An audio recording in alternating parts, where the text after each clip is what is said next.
तो विशेष आज एक बहुत अच्छा विषय पर चर्चा करेंगे। वर्तमान समय का पुरुषार्थ क्या है। हमें वर्तमान समय अपने आप को संपन्न बनाने के लिए,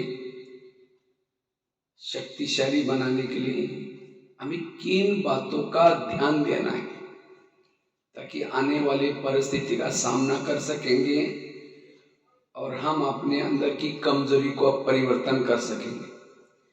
तो वर्तमान समय अनुसार हमें एक 5-6 बातों का विशेष ध्यान देना है। उसमें से सबसे पहली बात है, 3 बातें हमें अंडरलाइन करने की जरूरत है वर्तमान समय अनुसार। पहली बात है अमृत वेला का योग, दूसरा है क्लास के पहले का आधा घंटे का योग, और तीसरा जो अंडरलाइन समय अनुसार रोज के ईश्वरीय महावाक्य सुनने का अटेंशन। क्योंकि ये 3 चीजें सवेरे सवेरे जो करता है वो सारा दिन आत्मिक स्वरूप में टिक सकता है, कर्म योगी बन सकता है।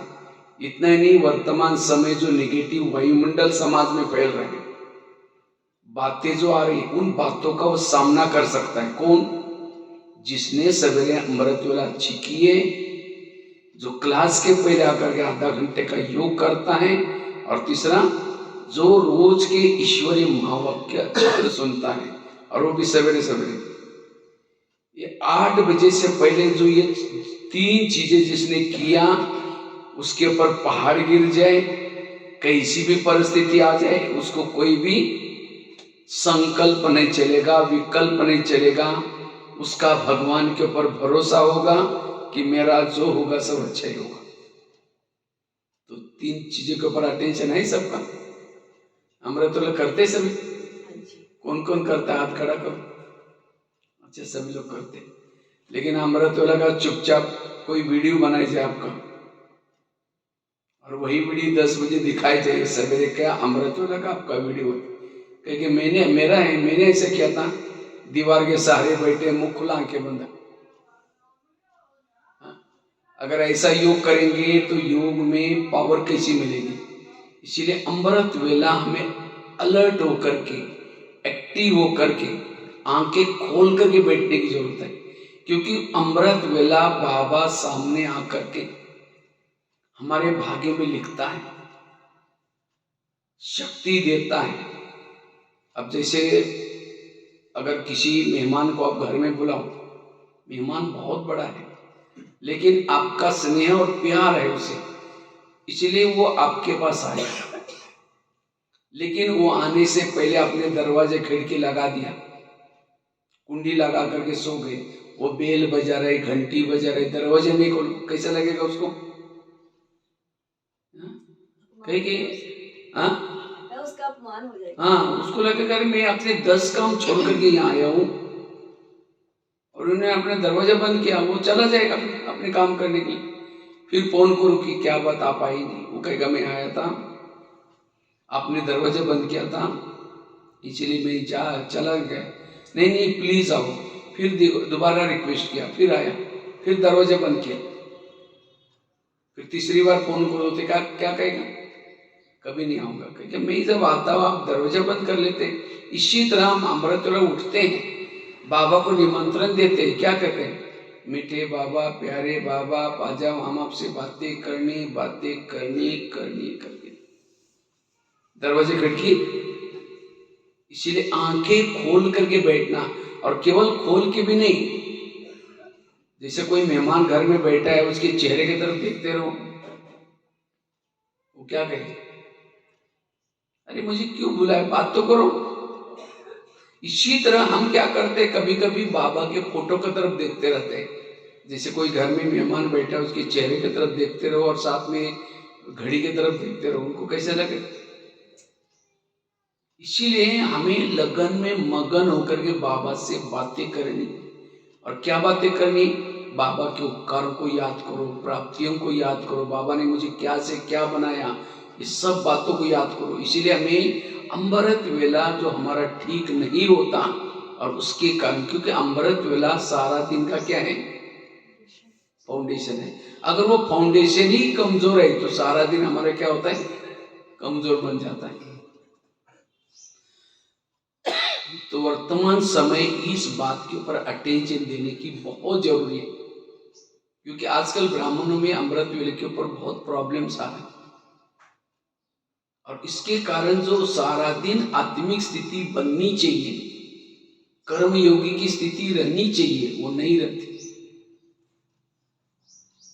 इसलिए अमृत वेला हमें अटेंशन से बैठना है, क्योंकि माया क्या करते वर्तमान समय अनुसार, माया क्या करते, जैसे अभिमन्यु को मारा था महाभारत में, कैसे मारा था, एक सैनिक ने क्या किया, उसको अर्जुन से दूर किया, उसको दूर लेके गया। अरे कहता है तुम तुम्हारे में हिम्मत है, तुम मेरे से लड़। तो उसको लगता है एक छोटा सा सैनिक और मुझे मेरे से ललकार रहा है, तो क्या करता है, अभिमन्यु उसके पीछे पीछे गया। और कौरव ने क्या किया, उसी दिन चक्र बना कर रखा था, और चक्र में ऐसा फंसाया, ऐसे मारा बेमौत। इसी तरह माया भी क्या करते हैं, रोज हमें मारने के लिए कोई काम क्रोध सवेरे नहीं आते, कौन आता है, आलस आता है। और आलस के पीछे माया की सारी सेना छिपी रहती है। आलस बहुत मीठा बोलेगा, सो जाओ, आपकी तबीयत खराब हो जाएगी, रात को मच्छर काटे थे, देरी से सोए थे, बहुत मीठा बोलेगा, और आपको अमृत वेला क्या करेगा, जुलाएगा। अगर अमृत वेला ही आपने की नहीं, 3-4 दिन अमृत वेला मिस हो जाएगी, उसके बाद जो बड़े ये है विकार है, काम क्रोध, वो अटैक करते, और जो हमने कितना दिन कमाई किया था सब खत्म हो जाता। इसीलिए हमें अमृत वेले के ऊपर अटेंशन देने की जरूरत है। इस आलस के साथ दोस्ती कभी नहीं करना है। और जो अमृत वेला अच्छा करता है, सारा दिन उसकी स्थिति नेचुरल रहती है, शक्तिशाली रहते हैं। तो अमृत वेला हमें ढीले ढाले अवस्था में नहीं बैठना, लेकिन अलर्ट होकर के, बिना नींद करते हुए, आंखों को खोल करके, और केवल बाबा से लगन वाली बातें करते हुए योग करना है। और उस लगन में जब योग करते तो हमारे विकर्म विनाश हो जाते हैं, हमारी आत्मा की बैटरी चार्ज हो जाते हैं। इसीलिए वर्तमान समय इस पुरुषार्थ की बड़ी आवश्यकता है। आज कईयों की कंप्लेन है, मेरे को कर्मों में योग लगता ही नहीं। कई कहते मुझे सहने नहीं होता, कई कहते हैं दूसरे की कमियां दिखती है, कई कहते मेरी आत्मिक स्थिति, ये सब का कारण अमृत वेला ढीली। और जिसने अमृत वेला अच्छी की है, जैसे ट्रेन का इंजन जब स्टेशन पर खड़ा होता है, उस समय उसको चालू करने की क्या होती है, थोड़ी सी मेहनत होती है। एक बार वो इंजन चालू हो गया तो अपने आप पटरी के ऊपर क्या करता है, वो दौड़ता रहता है।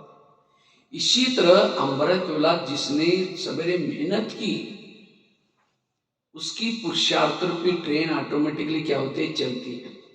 इसीलिए हमें अमृत वेला सवेरे 8 बजे तक सवेरे अमृत वेला अच्छी करना, फिर नहा धो करके क्लास के पहले आकर के आधा घंटा योग करना और मुरली सुनना। जो ये 3 चीजें करता है वो सवेरे सवेरे अपने आप को शक्तिशाली बनाता है। और जिसने सवेरे सवेरे शक्तिशाली अपने आप को बनाया, सारा दिन उसकी अवस्था अच्छी रहती है। और माया इन 3 चीजों के ऊपर क्या कर रहे हैं, अटैक करते हैं। इसलिए वर्तमान समय अनुसार हमें क्या करना है, अमृत वेला। और अमृत वेला अच्छी क्यों नहीं होती, और एक कारण है उसका। रात को सोते समय हम क्या करते हैं, अमृत वेला सारा दिन का फाउंडेशन है, लेकिन अमृत वेला का फाउंडेशन क्या है, रात को सोने की पहले की बेला। उस समय आप जैसे सोचते हैं वैसे आपकी अमृत वेला होती है। अगर उस समय हम ढीले अवस्था में सोएंगे, आज दिन में रेस्ट नहीं किया, घर में मेहमान आए थे, पता नहीं मेरे को अमृत वेला उठेंगे नहीं उठेंगे, बाबा को कहेंगे बाबा प्लीज मुझे जरूर जगा देना, फिर कल सवेरे उठना है, बर्तन मांजना है, फिर ये करना है वो करना है, ऐसे करते करते फिर फलाने ने ऐसे बोला ये बोला, ऐसे करते करते हम सो जाते। तो अमृत वेला तो बाबा आकर के जगाता है, लेकिन क्या याद आता है? अरे कल दिन में रेस्ट नहीं किया था, और 5 मिनट के लिए सो जाते, 5 बजे का 5 पता भी नहीं चले। तो ये क्यों हो गया? क्योंकि सोने के पहले हमने ढीले अवस्था में सोए। इसीलिए सोने से पहले हमें क्या करना है? एक्टिव होकर के सोना है। अगर कल विनाश हो जाए, मेरे कितने अभी तक संस्कार बाकी है, मेरे अभी भी संस्कार नहीं बदले, मेरा योग नहीं लगता, मेरे ऊपर कितना बोझ होंगे, मुझे पद ऊंचा प्राप्त करना है, ऐसे ऐसे वैरागी बनकर के रात को सोना है। जिसे कहीं गांव में जाना होता है तो रात को हम बार बार सोचते हैं कल सवेरे उठना है, टिफिन बनाना है, ये करना है, वो करना है, और अलर्ट होकर के सो जाते हैं। तब जाकर के रात में कई बार नींद खुलती है। इसीलिए हमें अमृत वेला अच्छी होने के लिए पहले रात को सोने से पहले क्या करना है? फाउंडेशन बना करके, हो सके तो कोई एक आधी मुरली पढ़ करके सोएंगे तो भी बहुत अच्छा है। अव्यक्त रोज एक नियम बना दो, रात को सोने से पहले अव्यक्त मुरली पढ़ करके फिर सो जाओ, तो सारा दिन हमने जो देखा है, सुना है, सब क्या हो जाएगा? मिट जाएगा। इसलिए अमृत वेले के ऊपर अटेंशन। और दूसरी बात है, क्लास के पहले रोज हमें क्या करना? आधा घंटे का क्लास कितना बजे चलते हैं यहाँ? 7 बजे। योग कितना बजे चालू हो जाता है? 6:30 बजे। लेकिन पहुंचते कितने? जो क्लास के पहले योग नहीं करता, मुरली उसने सुनी, मुरली उसके कोई काम की नहीं। जैसे आप लोग खेती का जानते हैं ना,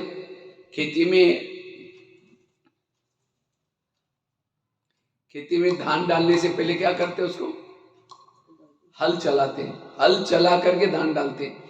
इसी तरह हमें भी ज्ञान का बीज बुद्धि में डालने से पहले क्या करना है? हल चलाना, अर्थात योग करके मुरली सुनना। जो योग करके मुरली नहीं सुनता, वो शाम को पूछेंगे आज की मुरली क्या थी? हाँ बहुत अच्छी थी, एक पॉइंट तो बता, बहुत अच्छी थी। हमारा दिमाग से सारी मुरली के पॉइंट निकल जाते हैं। क्यों? क्लास के पहले योग नहीं किया। इसलिए हमें ये नियम बनाकर रखना है। मुझे लगता है मधुबन में भी नियम है ये। क्या नियम है? वहां भी 7 बजे मुरली चलते हैं, तो योग कितना बजे से चालू हो जाता है? 6 बजे से ही चालू हो जाता है मधुबन में तो। इसीलिए ये हमें क्लास के पहले योग हमारा, और इसके लिए हम क्या करते हैं? बहाने बनाते हैं, नहीं बच्चे स्कूल में जाते हैं, फिर ये होता है वो। अगर क्लास के पहले योग नहीं करेंगे, मुरली जब हम सुनते हैं, मुरली में बाबा ने मेरे लिए क्या बोला, उसको हम कैच नहीं कर सकते। इसीलिए हमें क्लास के पहले आधा घंटे का योग करने का नियम बनाना है, और तब मुरली के अंदर की गहरी बातें हम क्या कर सकेंगे? कैच कर सकेंगे। क्योंकि मुरली सुनने के लिए एकाग्रता बहुत जरूरी है। और तीसरी चीज है, एक तो बताया अमृत वेला का योग अच्छा, दूसरा बताया क्लास के पहले हर एक को आधा घंटा योग जरूर करना है, और तीसरी बात जो अंडरलाइन वर्तमान समय अनुसार मुरली हमें रोज सुननी है। कहाँ सुननी है? सेंटर पर आकर के सुननी है। लेकिन आजकल को कईयों को ऑनलाइन में सुनने की माया लगी है। जो ऑनलाइन से मुरली सुनता है उसकी पूजा भी ऑनलाइन से हो जाती है। आजकल भगत मंदिर में नहीं जाते, क्या करते हैं? और ऑनलाइन से वह वो फोटो निकालेंगे और वहां पूजा करेंगे। किसकी पूजा हो रही है? जिन्होंने ऑनलाइन से मुरली पढ़ी थी उनकी पूजा हो रही है। इसलिए हमें रोज क्या करना है? सेंटर पर आकर के मुरली सुननी है। और जो ब्राह्मण ये 3 चीजें सवेरे सवेरे करता है वर्तमान समय अनुसार, उसकी स्थिति शक्तिशाली बन जाती है। बाबा को एक बार दादियों ने पूछा था, बाबा त्रेतायुग वालों के लिए पढ़ाई का प्रबंध आप क्या करेंगे? बाबा ने कहा कि बच्चे 9 लाख क्लास के रेगुलर स्टूडेंट बनाओ, त्रेतायुग वालों के लिए पढ़ाई का प्रबंध मैं आगे चल करके करूंगा। और आप बाबा ने क्या किया? 5-6 साल से पीस ऑफ माइंड वो जो टीवी चालू किए हैं, फेसबुक में, व्हाट्सएप में। मुझे लगता है पहले मुरलियां कभी भी किसी जिज्ञासु के हाथ में कभी नहीं होती थी।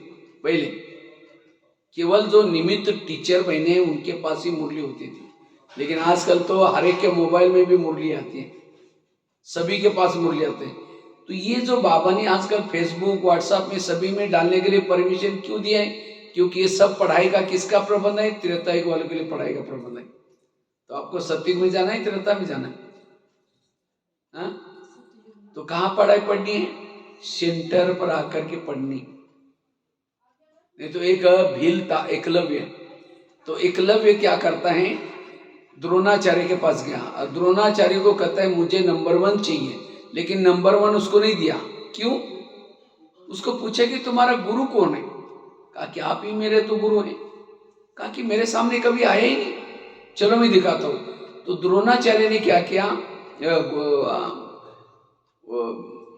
एकलव्य ने क्या किया, द्रोणाचार्य को लेके एक जंगल में लेके गए और जंगल में उनका पुतला बनाया था। किसका? द्रोणाचार्य का।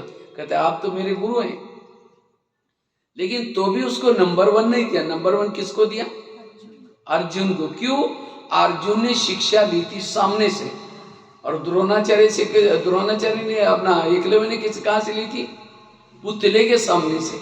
इसी तरह ये पीस ऑफ माइंड की टीवी, ये फेसबुक, ये व्हाट्सएप, ये भी एक पुतला है, और उस पुतले के सामने बैठ करके अच्छे अच्छे क्लासेस तो सुनेंगे, होशियार तो बनेंगे, लेकिन नंबर 1 नहीं जाएंगे। अगर नंबर 1 हमें बनना है तो मुरली कहाँ सुननी है? सेंटर पर सम्मुख आकर के सुनना है। और जो ये 3 चीजें करता है पुरुषार्थ में, क्योंकि बाबा कभी कभी कहते थे बच्चे आगे चल करके ब्राह्मणों का झाड़ हिलेगा, तो कभी कभी मैं सोचता था ब्राह्मणों का झाड़ कैसा हिलेगा, लेकिन अब पता चला ब्राह्मणों का झाड़ हिलने का कारण कोरोना काल आ गया। अब कोरोना आने के कारण क्या हो गया?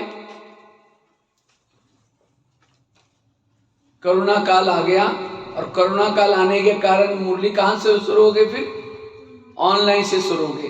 उसके बाद कोरोना काल तो चला गया, लेकिन जिनको ऑनलाइन में सुनने की आदत लगी उन्होंने क्या कर रहे? आजकल ऑनलाइन भी सुन रहे।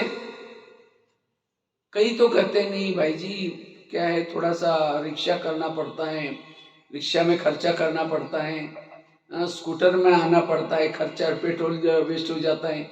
लेकिन अगर रिक्शा के लिए 10 रुपए खर्चा भी किया, प्राप्ति कितनी हो रही? आजकल के बच्चे स्कूल में पढ़ने के लिए कहाँ जाते? स्कूल में बच्चे कहाँ जाते? इतना दूर दूर तक, कई तो दूर दूर तक बसें की जाती है बच्चों को। नजदीक भी स्कूल है लेकिन वहां नहीं भेजते, अच्छे स्कूल में भेजते, ताकि वो बच्चों को अच्छा जॉब मिले, अच्छा पढ़ाई पढ़े। इसी तरह आज हम भले खर्चा करके भी आते हैं यहाँ, लेकिन प्राप्ति कितनी हमारे लिए? कहाँ 21 जन्म के लिए सोने चांदी के महल मिलने वाले। इसीलिए अगर 10 रुपए खर्चा भी किया, प्राप्ति कितनी होगी? इसीलिए बाबा कहते बच्चे पढ़ाई के लिए कभी भी ढीले मत बनो। मैं तो सोचता हूं, एक तो होते कच्चे ब्राह्मण, दूसरे होते पक्के ब्राह्मण। कच्चे ब्राह्मण कौन है? जो ईश्वरीय नियमों का पालन नहीं करते, वो है कच्चे ब्राह्मण। है बाबा के बच्चे, है कभी कभी आएंगे, मुरली सुनेंगे नहीं, सुनेंगे ऑनलाइन से सुनेंगे, और कभी कभी आएंगे, वो है कच्चे ब्राह्मण। कच्चे ब्राह्मण जाते हैं त्रेतायुग में, और पक्के ब्राह्मण जाते हैं सतयुग में। इसीलिए ये 3 चीजें के ऊपर जो अंडरलाइन करता है, अमृतवेला का योग अच्छा, क्लास के पहले योग करता है, और तीसरा रोज की ईश्वरीय महावाक्य सुनता है, उसकी स्थिति अच्छी बनेगी, वो शक्तिशाली बन सकता है। सवेरे सवेरे ये ब्राह्मणों के लिए बहुत, और ये जो ये 3 चीजें करता है उसके ऊपर माया की नजर नहीं पड़ सकती। माया उसके तरफ, माया देख भी नहीं सकेगी उसको। इसीलिए ये 3 चीजों के ऊपर अंडरलाइन हमें करने की जरूरत है वर्तमान समय अनुसार। दूसरी बात है, वर्तमान समय को देखते हुए हमें जो पुरुषार्थ करना है वो पुरुषार्थ है योग को हमें विधि पूर्वक करने की जरूरत है। योग हमारा रोज का कितना घंटा चाहिए? 8 घंटा तो बैठ करके 4 घंटा 3 घंटा और कर्मों में 4 घंटा। लेकिन हमें कर्मों का गिनना नहीं, लेकिन सबसे पहले 3 घंटा 4 घंटा बैठ करके योग लगाने की प्रैक्टिस करनी। आप कहेंगे कैसे हम 3-4 घंटा कर सकते हैं। अमृत वाला 1 घंटा, क्लास के पहले आधा घंटा, कितना घंटा हुआ? 1.5 घंटा। रात को सोने से पहले 15 या 20 मिनट तो योग करके सो सकते हैं। लेकिन हम क्या करते हैं, बिस्तर डाल देंगे, गुड नाइट करेंगे, बाबा कहेंगे बहुत थक गए, तुरंत लुढ़क जाएंगे। और इसीलिए आजकल दुनिया की ऐसी स्थिति है, कल हम जिंदे होंगे या नहीं होंगे कोई भरोसा नहीं। तो कम से कम मरते मरते हम भगवान के याद में तो मरे। इसीलिए ये हमारा अंतिम जन्म, अंतिम आज का दिन समझ करके क्या करो, बाबा को याद करके सो जाओ, क्योंकि कल क्या होने वाला है। अगर कल कोई समस्या भी आएगी, अगर आप योग करके सोएंगे, कई आजकल जो भूकंप होता है, ज्वालामुखी होती है, कई एक्सीडेंट होते हैं, रात के समय होता है ज्यादा। इसीलिए हमें रात को सोने के पहले नियम बनाकर रखना है कि रात को सोने से पहले हमें योग करके ही सोना है। वैसे तो बाबा कहते हैं सारी अपनी दिनचर्या चार्ट बता करके फिर सो जाओ, लेकिन हम ऐसे सो जाते हैं और इसके कारण फिर सारा दिन का हमारा अच्छा पुरुषार्थ नहीं होता। इसीलिए रात को सोने से पहले 15-20 मिनट, तो कितना घंटा हुआ? 1.25 घंटा हुआ। फिर फिर नुमा शाम का 1 घंटे का। अगर 1 घंटा नहीं भी मिलता, आधा घंटा करो, 15-20 मिनट करो। उसके बाद सारा दिन की ट्रैफिक कंट्रोल, सवेरे 7 बजे, 10:30 बजे, 12 बजे, शाम को 5:30 बजे, 7:30 बजे, 9:30 बजे रात को, अगर ये भी हम ट्रैफिक कंट्रोल करते तो वो भी कितना हो जाएगा? आधा घंटा तो हो ही जाएगा। तो कितना घंटा हुआ? 2.5-3 घंटा हुआ। उसके लिए मैंने बोला कि आपको 2 बजे उठना है, 3 बजे उठना है। ये सिंपल जो बाबा ने नियम बना कर रखे। और कहीं भी आप घर में से बाहर जाते हैं, कहीं मार्केट में जाते हैं, नियम बना कर रखो। तो क्या करो, बाबा का अपना कमरा या फोटो है, वहां 2 मिनट बाबा को खड़े होकर के कहो, बाबा ऐसे ऐसे बाहर जा रहे हैं, ये करके छुट्टी लेके जाओ। फिर उसके बाद फिर वापिस जब आते हैं तो बाबा के, जैसे कोई घर में बुजुर्ग होता है तो उसको बोल के जाते हैं ना, इसी तरह ये भी हमें नियम बना कर रखना है। और जब भी भोजन सामने आते हैं 2 मिनट बाबा को स्वीकार करा करके फिर खाओ। पानी पीते 2 मिनट दृष्टि ले, तो कितना सहज 2-3 घंटा क्या हो जाएगा योग। और जिन्होंने योग, और वो योग भी हमारा कैसा चाहिए, विधि पूर्वक योग चाहिए। ऐसे नहीं कि हम केवल 4 घंटा गिनने के लिए बैठ गए लेकिन मन और बुद्धि कहीं इधर उधर भटक रहे। तो योग की विधि, और योग में 2 चीजें काम आते हैं, एक मन और दूसरा बुद्धि। तो मन क्या है और बुद्धि क्या है, हमारे दिमाग में स्पष्ट होना चाहिए। मन क्या है और बुद्धि क्या है? तो मन क्या है? बुद्धि जिस चीज को देखती है, ध्यान जिसके ऊपर प्रभावित है, वो विचार किस में चलते हैं? मन में चलते हैं। तो इसीलिए योग में मन से भी इंपॉर्टेंट कौन है? बुद्धि इंपॉर्टेंट। बुद्धि हमारे मन का बॉस है। बुद्धि गाय है, मन उसका बछड़ा है। बुद्धि कैमरा है, मन टीवी है। इसलिए बुद्धि को जिसने समझ ले योग के लिए, उसके लिए योग बहुत सहज है। तो बुद्धि क्या चीज है? जैसे मैंने अभी आपको बताया कि इसी समय मधुबन में, माउंट आबू में ओम शांति भवन के सामने आप खड़े हैं। ओम शांति भवन, बैकग्राउंड में पहाड़ी है, 2 साइड पर जो योगी का चित्र है, सफेद कलर की ओम शांति भवन का वो बिल्डिंग है सफेद कलर वाली, और आप बीच के सीढ़ी से ऊपर जा रहे हैं। जैसे ऊपर गए, एक स्वर्ग का मॉडल रखा हुआ, वो देख करके आप ओम शांति भवन के अंदर प्रवेश किया। जैसे अंदर गए, एक सर्वात्माओं का पिता का चित्र है, साइड पर कृष्ण वाला चित्र है। उसके बाद आप पीछे देख रहे हैं एक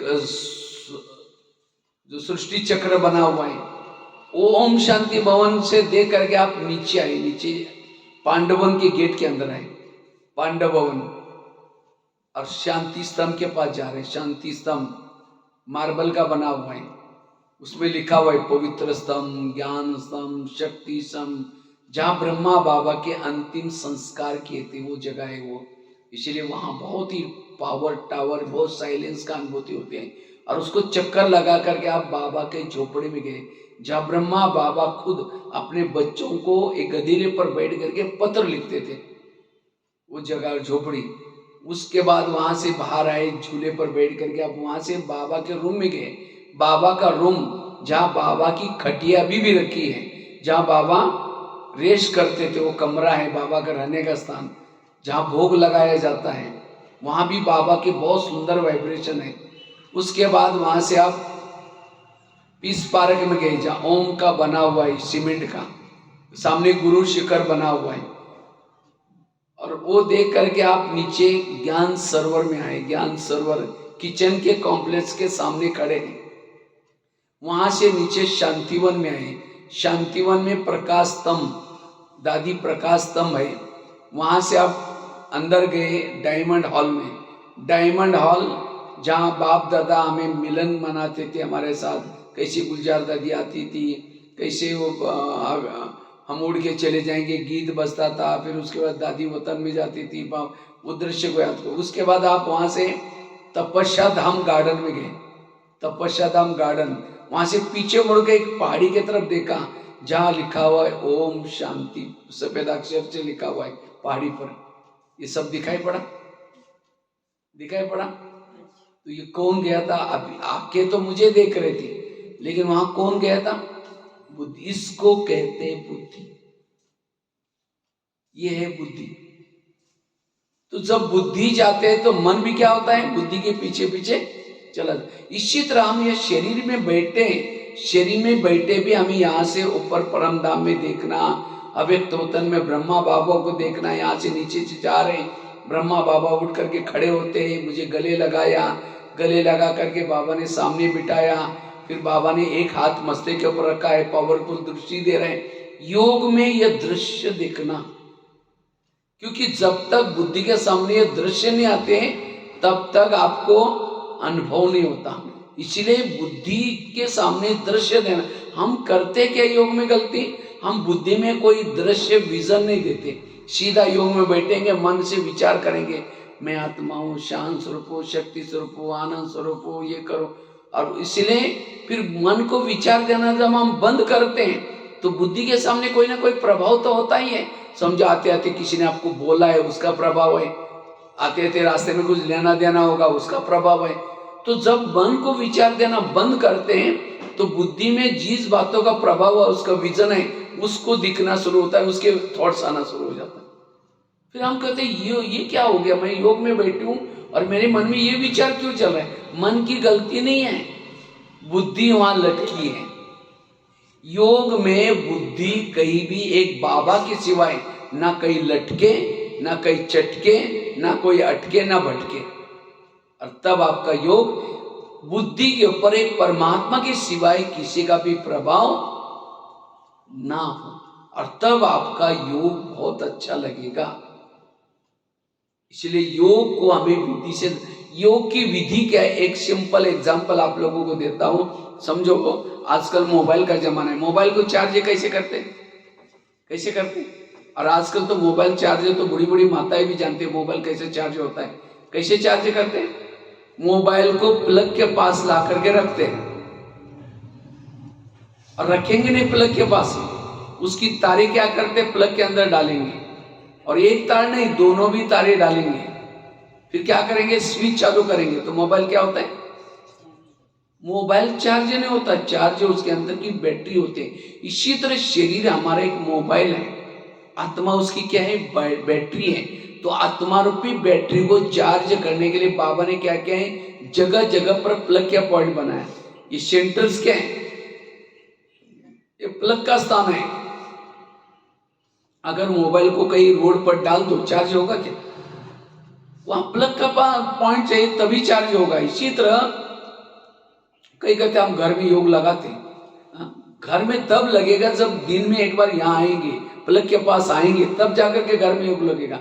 इसीलिए हमें दिन में एक बार अपने मोबाइल को कहाँ लाना है, एक आधा घंटे के लिए सेंटर पर लाना जरूरी है। और केवल समझो मोबाइल को प्लग के पास रख दिया तो भी नहीं चलेगा। हमने भी शरीर को ला करके क्लास में पटकाया, लेकिन मन बुद्धि नीचे ही भटक रहे तो भी चार्ज नहीं होगा। तो यहाँ आने के बाद में हमारा ध्यान मन कहाँ रहे, ऊपर बाबा के पास। और केवल ध्यान लगाने से नहीं, मन भी लगना चाहिए, दोनों भी बाबा के ऊपर लगनी चाहिए, तब जाकर के। अच्छा समझो तारे तो डाल दिया हमने मोबाइल की, लेकिन बाजू का बटन रात भर बंद था तो भी बैटरी चार्ज नहीं होगी। इसी तरह हमें भी क्या करना है, स्मृति का स्विच चालू करना है। जब योग में बैठते तो बाबा के उपकारों को याद करो, प्राप्तियों को याद करो, बाबा ने मुझे क्या से क्या बनाया उसको याद करो। और जितनी स्मृति गहरी उतना योग गहरा। तो बाबा के कुछ उपकार हैं हमारे पर, है? अगर एक एक उपकारों के गहराई में जाओ आंखों से आंसू आएंगे। इसलिए बाबा के उपकारों को याद करो। जैसा कोई व्यक्ति गटर में गिरा हुआ है और गटर में व्यक्ति गिरा हुआ है, लोग थूक के जा रहे हैं, वो सड़ रहा है, गल रहा है, लेकिन कोई उसको उठा भी नहीं रहा है। और एक व्यक्ति ने जाकर के वहां देखा, ये तो गटर में गिरा हुआ है। वहां जाकर के सीधा, इतने अच्छे कपड़े भी पहने उस व्यक्ति ने, लेकिन जाकर के उसको सीधा गटर में उतर करके, वो ये नहीं समझता कि उसकी बदबू आएगी, वो गटर में उसकी मुझे बीमारी लग जाएगी, तो भी उसने क्या किया, उसको सीधा गटर से निकाला और निकाल करके गले लगाया, उसकी आंखों के आंसू पोंछे। उसको क्या करता है, वो ला करके अपनी एसी गाड़ी में रखता है, ये नहीं सोचता मेरी गाड़ी खराब हो जाएगी। और घर में लेके आता है, घर में ला करके उसको नहला रहे, धुला रहे, अपने हाथ से मालिश पालिश कर रहे, उसको दवाई दे रहे। तो क्या वो गटर में गिरा हुआ व्यक्ति कभी भूलेगा? कहेंगे मैं कभी नहीं भूलूंगा कि किसने मुझे जी दान दिया। इसी तरह आज हम भी विकारों के गटर में गिरे थे। कब से गिरे थे? 63 जन्मों से गिरे थे। किसी ने उठाया? कितने हर जन्म में हमारी रिश्तेदारी, बच्चे हो गए, पति हो गया, पड़ोसनी हो गए, भाई हो गए, किसी ने गिरा उठाया? उठाने के तो छोड़ो, और ये हमको गिराया, हमने शादी किया, तुमको भी करनी पड़ेगी, नहीं तो लोग हमको क्या बोलेंगे। इसलिए उन्होंने जबरदस्ती क्या किया, गटर में गिराया। लेकिन बाबा परम धाम से आता है। कहाँ आपका ये तरंग तारंग शहर, कहाँ आपकी गली, ब्रह्मांड की दृष्टि से देखो।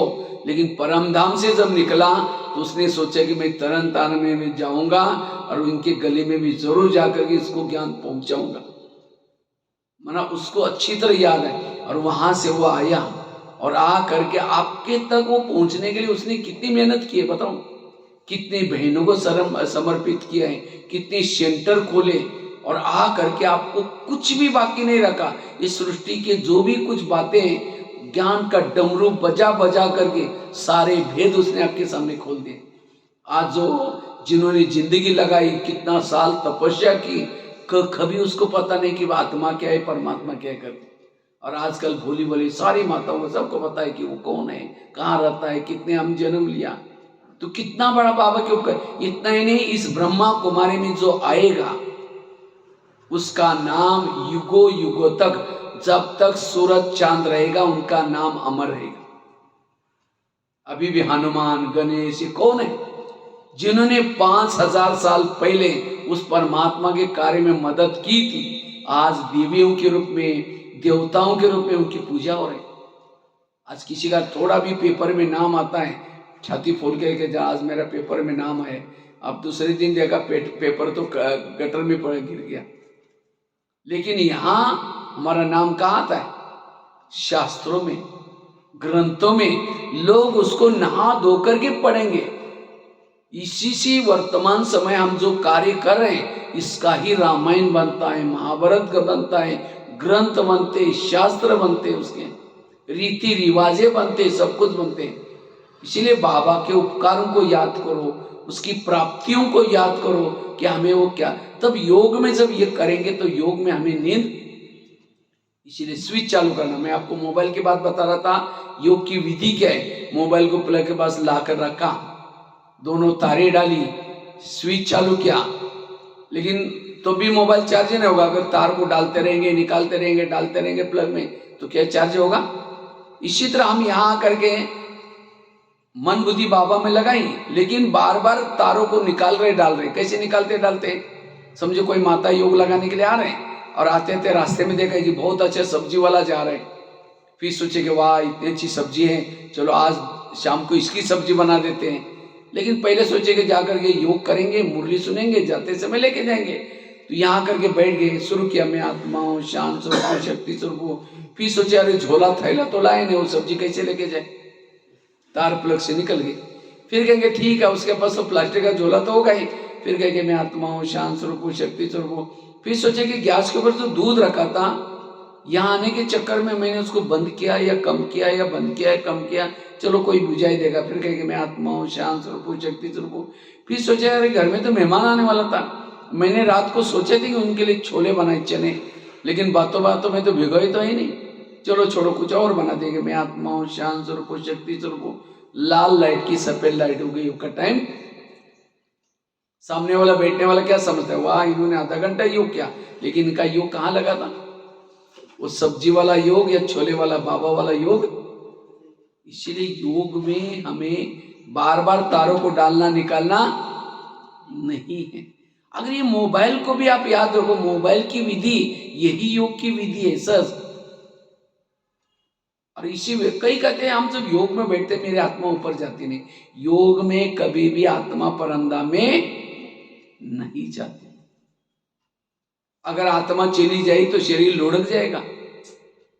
मोबाइल की बात आपको सुना रहा था, दोनों तारे डाली, स्विच चालू किया, जैसा मोबाइल चार्जिंग चालू हो गया, वो मोबाइल के अंदर जो बैटरी है वो धीरे से मोबाइल से निकली, ऊपर प्लग में घुसने के लिए गई। चार्जिंग के समय मोबाइल की बैटरी क्या रहते हैं, मोबाइल में रहते हैं। तो वो प्लग में वो करंट लेने के लिए कौन गया था, उसके साथ जो कनेक्टर तारे वो गई थी, बैटरी तो अंदर ही थी। इसी तरह जब हम योग में बैठते हैं तो हमारी आत्मा निकल करके ऊपर नहीं जाती। नहीं तो हम तो आप टीवी में कहीं देखते ना, जब योग में बैठा है योगी बैठता ही उसका आत्मा निकले करके ऊपर गई, परमात्मा के पास गई। तो हम भी ऐसे जाने की कोशिश करते हैं, अब जाते ही नहीं, लगता हमारा योग लगता ही नहीं। इसीलिए योग में बुद्धि और मन जाता है। जैसे अभी माउंट आबू में मैंने माउंट आबू का एग्जाम्पल दिया था, क्या उस समय आत्मा निकल करके गई थी, आत्मा कहाँ थी, शरीर में गई तो कौन, मन बुद्धि गई थी। इसलिए मन और बुद्धि, लेकिन कौन सी मन परमधाम में जाता है, कौन सी बुद्धि परमधाम में जाती है, ये मतों का है। अगर आपके बुद्धि के ऊपर निगेटिव की धूल है, व्यर्थ की धूल है, तो व्यर्थ के धूल में परमधाम दिखता नहीं, परमात्मा दिखता नहीं। आईने के ऊपर धूल है, खड़े रहो सामने, चेहरा दिखाई पड़ेगा, नहीं दिखाई पड़ेगा। इसी तरह अगर हमें परमात्मा को स्पष्ट देखना है तो सारा दिन हमारी बुद्धि स्वच्छ चाहिए। और ये बुद्धि अस्वच्छ बनती क्यों, मन के जो निगेटिव विचार है, फलाना ऐसी है, वो ऐसे है, निगेटिव सोचने से बुद्धि के ऊपर धूल आती है। जैसे आकाश के चंद्रमा को नीचे पानी में देखना है तो पानी कैसा चाहिए, स्थिर चाहिए। परम धाम के परमात्मा को मन में देखना है, हमारा मन कैसा चाहिए, स्थिर चाहिए। और जितना जिसका मन स्थिर है, परम धाम के परमात्मा को आप देख सकते हैं। ये टोटल जो बाबा का ज्ञान हमें मिला है, कर्मों का ज्ञान, जो हुआ अच्छा, ये सारा ज्ञान है मन को चुप रखने का। और जिसका मन चुप है उसकी बुद्धि क्लीन और क्लियर है। जितना उसके समर्थ विचार है, पॉजिटिव विचार है, उतना बुद्धि स्वच्छ है। और जितनी बुद्धि स्वच्छ है, योग में बैठते ही वो आपको दिखाई पड़ेगा, बाबा दिखाई पड़ेगा। और जब बाबा दिखाई पड़ेगा तो बुद्धि वहां लगे तो मन भी लगेगा, और जब मन बुद्धि स्थिर है, इससे हमारी बैटरी चार्ज होना शुरू हो जाते हैं, हमारी एकाग्रता आती है, और उसी एकाग्रता में हमारे जो जन्म जन्मांतर के विकर्म है वो विनाश होते हैं। उसी एकाग्रता से हमें अतीन्द्रिय सुख मिलता है, और जिसको योग से अतीन्द्रिय सुख मिलता है, जैसे कोई जिलेबी खाता है उसको मुरमुरा तो फीका लगता है, और जिसने ये योग का अनुभव किया, ये संसार, ये विकार, ये सारे फीके लगते हैं। इसलिए में विधि से योग लगाना बड़ा जरूरी है, और इसलिए मन और बुद्धि की संभाल रखने की जरूरत, और रोज हमारा 3-4 घंटा योग होना जरूरी है। तो योग के ऊपर हमें क्या करना है, इसलिए बाबा रोज की मुरली में बाबा कितना कहते हैं, बच्चे क्या करो, योग का अभ्यास करो, योग लगाओ। तो 2 बातें मैंने बताई वर्तमान समय अनुसार। पहली बात कौन सी सुनाई, अमृत वेला का योग अच्छा, क्लास के पहले योग अच्छा, और रोज की ईश्वरीय महावाक्य सुनना जरूरी है। और दूसरी बात कौन सी सुनाई, योग विधि से करना। तीसरी बात है, वर्तमान समय अनुसार हमें जो अपनी स्थिति को पावरफुल बनाना है, शक्तिशाली बनाना है, उसके लिए जो पुरुषार्थ करना है वो है आत्माभिमानी बनने का पुरुषार्थ। आज हमारे जीवन में जितने भी प्रॉब्लम्स है, प्रॉब्लम की जड़ है देह का भान। मुझे लगता है रोज की मुरली में 2 अंडरलाइन बातें बाबा की बार बार आती है। कौन सी, आत्मा समझो, मुझे याद करो। मुझे लगता है हर मुरली में 2 ही बातें बाबा की अंडरलाइन होती है रोज की, क्योंकि आत्म अभिमानी बनना, परमात्मा अभिमानी बनने के बजाय योग से भी पहले हमें क्या बनने की जरूरत है, आत्मिक स्वरूप करने की जरूरत है। क्योंकि जब आत्मिक स्वरूप में टिकते हैं तो ऑटोमेटिकली हमारी बुद्धि मन ऊपर खींची जाती है परम धाम में। जैसे लोहे के टुकड़े हैं, लोहे के टुकड़ों को अगर एक बड़े कपड़े के थान के अंदर लपेट करके रखो और चुंबक के सामने रखो, खींचेगा, हिलेगा भी नहीं। चुंबक खराब है, चुंबक अच्छा है, लेकिन हमने लोहे के टुकड़ों को कहां डाला है, कपड़े के अंदर लपेट करके रखा हुआ है। इसी तरह अगर आप भी देह भान के कपड़े के अंदर लपेट करके परमात्मा के सामने बैठो, हिलेगा भी नहीं, अनुभव नहीं होगा। एक भाई ने मुझे क्वेश्चन पूछा, कहता है भाई साहब मैं मधुबन में गया था और गुलजार दादी के तन में बाबा आए थे, 4 घंटा बाबा डायमंड हॉल में बैठा था, और मैंने बहनों को बोल करके जुगाड़ करके स्टेज के पास जगा लिया था, लेकिन मुझे कुछ अनुभव नहीं हुआ। उसको बाबा के लिए डाउट आया।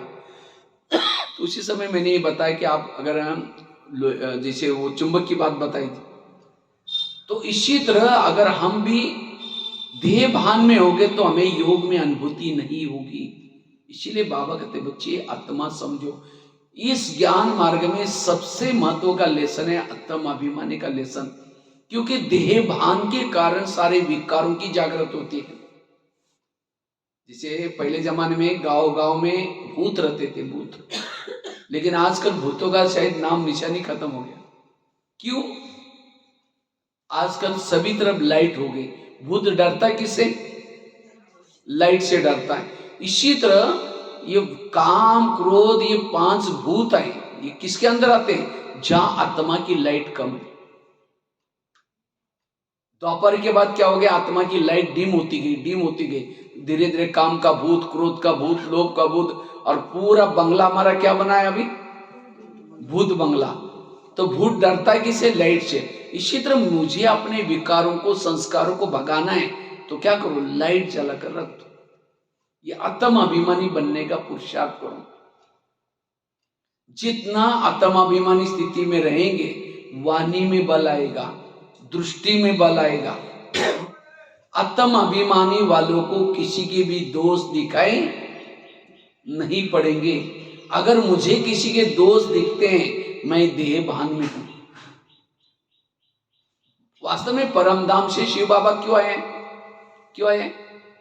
हमें आत्म अभिमानी बनाने के लिए आए। ये सतयुग कब आएगा? जब हम आत्म अभिमानी बनेंगे तो क्या आएगा? सतयुग आएगा। ये सतयुग का कलयुग बना क्यों? हम देहभान में आए, इसीलिए सतयुग का क्या बन गया? कलयुग। जिसे बिल्डिंग बनाई जाते हैं और बिल्डिंग का फाउंडेशन कैसे करते हैं? मजबूत किया जाता है। अगर फाउंडेशन के लिए कंजूसी की, जल्दी जल्दी बिल्डिंग बनाए आप पैसा बचाने के लिए, आंधी आएगा, तूफान आएगा, भूकंप आएगा, बिल्डिंग क्या हो जाएगी? गिर जाएगी। इसी तरह जिन्होंने इस ज्ञान मार्ग में आकर के आत्म अभिमानी की मेहनत किया ही नहीं, सेवा में लगा है या और बातों में लगा हुआ है, तो उसके जीवन में जो विघन आते हैं, समझ और फेल हो जाता है। फिर सोचते यार ये मैं इतना सेवा करता हूँ, फिर भी ये करता हूँ, तो भी ऐसा कैसे हो रहा है? क्योंकि आपने फाउंडेशन मजबूत नहीं किया। इसीलिए बाबा कहते बच्चे, ये आत्मा का फाउंडेशन क्या करो? मजबूत करो, आत्म अभिमानी बनो। जैसे राम और रावण का युद्ध चलता है, राम रावण का एक सिर काटता है, फिर दूसरा काटता है, सिर तो कट जाते हैं, दोबारा जुड़ जाते हैं। राम परेशान हो गया, आखिर विभीषण आकर के उनके कान में एक बात सुनाता है, कहता है ऐसा नहीं मरेगा, उसके नाभि में तिल लगाओ। और जब नाभि में तिल लगा, रावण क्या हो गया?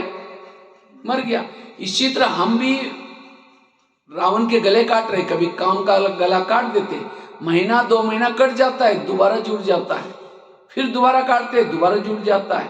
आखिर हम परेशान होते, मैं संस्कारों को बार बार खत्म करता हूं, ये क्यों आ रहे हैं? क्योंकि हमने नाभि में तिल, नाभि है देहभान। जब तक देहभान विकारों का मुख्य है, देहभान आए सारे विकार आ जाते हैं। कई कहते मुझे सहन ही नहीं होता, मेरा योग नहीं लगता। सहन करने का पुरुषार्थ कभी नहीं करना है। पुरुषार्थ किसका करो? जैसे बीज बोया ही नहीं, पानी डाला ही नहीं, वृक्ष आएगी नहीं, जब वृक्ष ही नहीं होगा तो फल कहां से लगेंगे? इसी तरह जिन्होंने आत्म अभिमानी का बीज बोया ही नहीं, अपने स्मृति का पानी उसको दिया ही नहीं, उसके जीवन रूपी वृक्ष में सहनशीलता, धैर्यता, सत्यता, फल कैसे लगेंगे? आज देवी देवताएं खुश थे, देवी देवताएं इतना क्यों? वह आत्म अभिमानी थे। इसलिए बाबा कहते बच्चे, ये आत्म अभिमानी स्थिति का पुरुषार्थ करो, आगे चल करके हमारे चारों तरफ से विघन आने वाले हैं। क्या क्या विघन? इविल सोल्स के विघन आएंगे। इविल सोल्स कौन होंगे? समझो किसी का हिसाब किताब है किसी के साथ, अब वो तो शरीर भी है ही नहीं उसको, तो क्या करेगा? उसके अंदर इविल सोल बन करके प्रवेश करेगा। इतना ही नहीं, हमारे अंदर समझो काम विकार के अंश है, तो किसी का शरीर नहीं है और उसको काम विकार की भावना हो रही है, वो कहाँ जाएगा? जिसके अंदर वो संस्कार है उसके अंदर प्रवेश करेगा। एक एक में 5-5, 6-6 आत्माएं प्रवेश करेगी और कंट्रोल नहीं होगा। इसीलिए बाबा कहते हैं अंत में विकार और ही विकराल रूप धारण करने वाले। किस रूप से? इविल सोल्स के रूप में। इसीलिए अब हमारे अंदर जो इतना ही नहीं, खाने पीने के प्रॉब्लम्स आएंगे। अब समझो भूकंप आया है, बिल्डिंग के नीचे गिरा हुआ है, दबा हुआ है, और उस समय भूख लग रहे हैं, तो क्या करें? खाना भी नहीं मिल रहा है। तो ऐसे समय पर हमारी आत्मिक स्थिति होना बहुत जरूरी है। खाने पीने के प्रॉब्लम्स आएंगे, लोगों के तरफ से प्रॉब्लम आएंगे, लेकिन सभी समस्याओं में पास होने के लिए कौन सा भान चाहिए? आत्मा का भान चाहिए। जो आत्मा के भान में है, हर समस्या में, हर प्रॉब्लम के ऊपर विजय प्राप्त कर सकता है। इसीलिए बाबा कहते हैं बच्चे, ये में ब्रह्मा बाबा ने यही मेहनत की है, और इसी एक मेहनत से आधार से क्या बने? नारायण बने। आज हम अपने दिल पर हाथ रख करके पूछे, हम आत्मा के ऊपर इतनी मेहनत कर रहे हैं।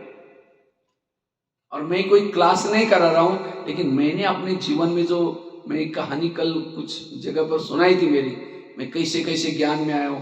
11 साल तक स्कूल भी नहीं करता, 6-6 महीना स्नान भी नहीं करते थे लौकिक में, एक बार कपड़े डाल दिया फटने तक निकालते नहीं थे, ये मेरी लौकिक में। लेकिन 11 साल के बाद स्कूल में गए, टीचर ने कहा पहले क्यों नहीं आया? हमने कहा सर मुझे पता नहीं। तो मेरी लगन देकर के कहा ठीक है कल से आओ, और पहले दिन 5वीं कक्षा में बिठाया। रोज जब जाना शुरू किया, घर वालों ने मना किया, अपने उस पैसे नहीं, मैंने कहा भाई बिना पैसे का पढ़ूंगा। तो मैं क्या करता था, रद्दी से पुरानी डायरी लाता था, पानी से धुलाई करके फिर लिखता था, ऐसी करके पढ़ाई किया। और एक दिन आया, उसी रद्दी में ब्रह्मा कुमारी का किताब मिला, ज्ञान में आए, और करस्पॉन्डेंस से किताब मंगवाई, इसी ज्ञान में चलते गए। उसके बाद में ITI का कोर्स करने के लिए बड़े शहर में गए थे। तो ITI का कोर्स करते करते वही ब्रह्मा कुमारी की पाठशाला मुझे मिली, तो पाठशाला में जाना शुरू किया। तो पहले ही दिन मैं गीता पाठशाला में पहुंचा था, उसी दिन मुरली चल रही थी, और पूरी मुरली थी आत्मा के ऊपर। बच्चे तुम आत्मा हो, आत्माभिमानी बनो। मैं बाहर जाकर के सोचा ये ब्रह्मा कुमारी का मेन लेसन क्या है, आत्मा का। मैं बाहर गया और अपने हाथ पर लिख करके रखा है, लिखा था, ये लिखा उसी समय, मैं आत्मा हूं। और मैंने इस लेसन के ऊपर बहुत मेहनत की, और उसी लेसन से आज यहां तक पहुंचा। आज फेसबुक में, व्हाट्सएप में इतनी चटपटी बातें आ रहे, कई सोमान आ रहे, कई क्या क्या आ रहे, और जो मूल हमारा जो लेसन है आत्मा का, उसके तरफ हमारा ध्यान नहीं है। और इसीलिए आज हम जो सफल बनना चाहिए नहीं बन पा रहे। इसलिए एक आत्मा के ऊपर मेहनत करो, आत्मा के लेसन वाला ही देवता बनेगा। आज दुनिया के शास्त्र ग्रंथ ये सारे इकट्ठे करो, एक पहाड़ बन जाएगा, लेकिन मिला कुछ भी, हुआ कुछ नहीं, विकार बढ़ते गए। तो ब्रह्मा बाबा, शिव बाबा परमधाम से आया, ब्रह्मा बाबा को पहला लेसन सिखाया, और बाबा ने सभी को कौन सा लेसन सिखाया, आत्मा का लेसन। और उसी लेसन से आज विकार पर जीत प्राप्त करना संभव हुआ। तो हमें भी कोई नया पुरुषार्थ नहीं करना, जो मम्मा ने किया, दादियों ने किया, बाबा ने किया, वही करना है। लेकिन हम क्या करते हैं, नए नए ट्रैक्टर निकालना शुरू करते हैं, और इसीलिए जीवन में सफल नहीं हो रहे। इसलिए एक आत्मा का लेसन पक्का करो। एक बार मैं इसे गुलजार दादी से मिल रहा था, अभी कुछ साल पहले। तो दादी को पूछा, दादी जी आप लोग क्या पुरुषार्थ करते? पुरुषार्थ तो नहीं करेंगे, लेकिन किस बात का अटेंशन देते हैं, ऐसे मैंने पूछा। तो दादी कहते हैं कि मैं सदा आत्मिक स्वरूप में रहने के अभ्यास करते और शरीर बने, मेरे सामने जो भी आएगा वो भी अशरीरी बन जाए, ये मैं ध्यान देती। देखो दादियों ने भी क्या पुरुषार्थ किया इसी का, क्योंकि जब तक आत्मा के स्वरूप में नहीं है तब तक बाबा, इसीलिए। लेकिन ये मेहनत हम आत्माभिमानी बने कैसे? आत्माभिमानी बनने के लिए सबसे पहली बात है पवित्रता की धारणा पक्की चाहिए। पवित्रता के बिना आत्मिक स्थिति हमारी नहीं बनेगी। पवित्रता और आत्मा का कनेक्शन क्या है?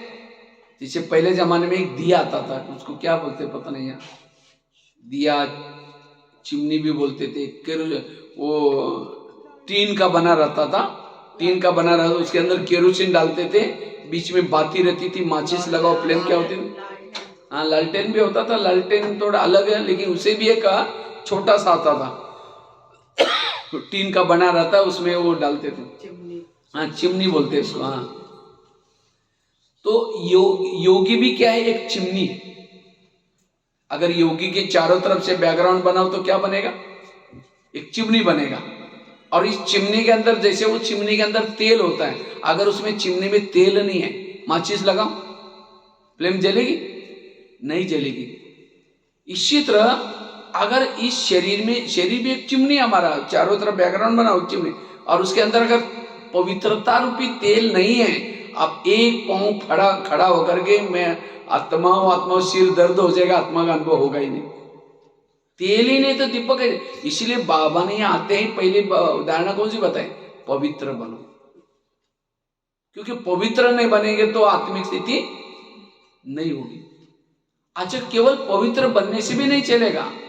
अब दिए के अंदर तेल है, चिमनी में तेल है, लेकिन बीच में बाती नहीं है, तो क्या हो जाएगा, फ्लेम जलेगी? बाती का काम क्या होता है, नीचे फैला हुआ तेल कहां पहुंचाते हैं, ऊपर फ्लेम तक लेके जाते हैं। इसी तरह स्मृति है बाती। बाबा क्यों कहते हैं, मुझे परमधाम में याद करो, बुद्धि ऊपर लगाओ, क्योंकि जब हमारी बुद्धि ऊपर जाएगी तो हमारे शरीर में जो पवित्रता पहले है कहां जाएगी, आत्मा तक जाएगी, और उससे से हमारा आत्मा का दीपक क्या हो जाएगा, जागृत हो जाएगा। इसलिए स्मृति में रहना भी बड़ा जरूरी है। जितना स्मृति में रहेंगे दीपक जलेगा। और जब आपका ये दीपक जल रहा है, पवित्रता यूज हो रहे हैं, और इसीलिए योगी जो होते हैं उसके चेहरे में क्या होते हैं, चमक होती है। चेहरे में चमक है मतलब उसका दीपक अंदर जल रहा है। और जब पवित्रता यूज हो रहे हैं, इससे अतीन्द्रिय सुख मिल रहे हैं, तब उसको, और जितनी पवित्रता ज्यादा उतना उसका दीपक अच्छी तरह आत्मिक स्थिति बनेगी। एक होता है 0 का बल्ब, दूसरा होता है 40 का, 60 का, 100 का मरकुरी बल्ब होता है। तो इसी तरह चेक करो मेरा कौन सा दीपक है। या जैसे ये होता है ना, टक टक टक चलता रहे, बंद होता है, चलता है, ऐसा तो नहीं। योग में बैठेंगे, चल गया, फिर बीच में बंद हो गया, चल गया, बंद गया, ये तो कोई काम ही नहीं आता। देखो बंद हो गया, बोलते ही बंद हो गया, फिर चल गया। हाँ, ये कोई पढ़ाई के लिए वगैरह शौकिस।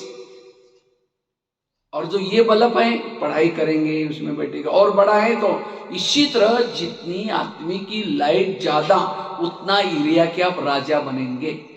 अगर विश्व का राजा बनना है तो आप योग में बैठे तो आपकी लाइट विश्व तक फैलनी चाहिए। दादी प्रकाश मणि की लाइट विश्व तक फैलती थी, इसलिए विश्व की राजा वाली आत्मा है। और ये सारा मदार है पवित्रता के पर। तो हमारी लाइट कम क्यों होते हैं? पर चिंतन क्या लाइट कम हो जाते हैं, गुस्सा क्या लाइट कम हो जाते हैं। जितना योग लगाएंगे, हमें लाइट बढ़ाने का काम करना है। जितना योग लगाएंगे लाइट बढ़ जाएगी, जितना भोजन याद में खाएंगे लाइट बढ़ जाएंगे। तो वो जिसको वोरा भी दूसरा शब्द है वोरा, इसलिए अपने वोरा को बढ़ाते रहो। दूसरी बात है, अगर आत्मिक स्थिति का अनुभव करना है उसके लिए 7 स्वरूपों का अभ्यास करो। शांत स्वरूप, आनंद स्वरूप। मैंने क्या किया, अपने दिनचर्या में फिक्स किया। सोमवार के दिन शांत स्वरूप का अभ्यास करना शुरू किया, मंगलवार के दिन आनंद स्वरूप का अभ्यास करना शुरू किया। एक एक दिन के लिए एक एक स्वरूप का अभ्यास करना शुरू किया। और इससे ये 7 गुणों की कमी यही देह वैमन है। आप 18 जनवरी आते हैं, थोड़ा साइलेंस में रहना शुरू करते, आत्मिक स्थिति बनना शुरू हो जाता है। एक स्वरूप का भी आप अभ्यास करो, आत्मिक स्थिति बनेगी। ये 7 गुणों को, जिसको बाबा कहते हैं स्वतः प्रधान। तीसरी बात है, आत्मिक स्वरूप बनाने के लिए निरहंकारी बनने की जरूरत है। कोई भी प्रकार का अभिमान ना हो। अगर अभिमान है तो आत्मिक स्थिति में, अगर मेरी आत्मिक स्थिति नहीं है तो मेरे अंदर अभिमान है। अभिमान मतलब कोई कलाओं का, विशेषताओं का, पैसे का, सुंदरता का अभिमान वाला कभी आत्मिक स्थिति में नहीं टिक सकता। इसलिए ब्रह्मा बाबा ने अंतिम समय बच्चे निराकारी बनो, निर्विकारी बनो, निरहंकारी बनो। इसलिए निरहंकारी ही निराकारी बन सकता है। आत्मिक स्थिति बनाने का आधार है विधि पूर्वक योग लगाना। उसकी विधि आपको बताएं। आत्मिक स्थिति का आधार है सोमानों का अभ्यास। आत्मिक स्थिति का आधार है संकल्प को कम चलाना, पॉजिटिव चलाना। जिसके संकल्प कम पॉजिटिव, वो आत्मिक स्थिति में स्थित रह सकता है।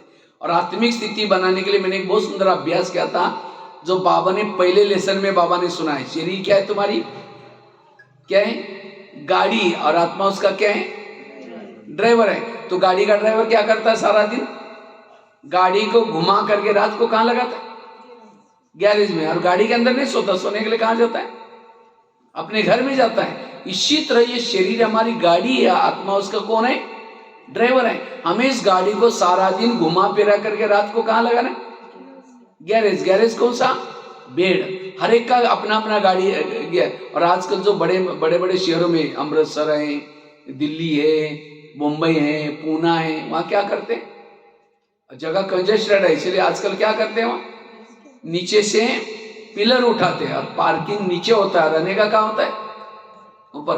तो 3 लोग भी कैसा बना हुआ है, नीचे है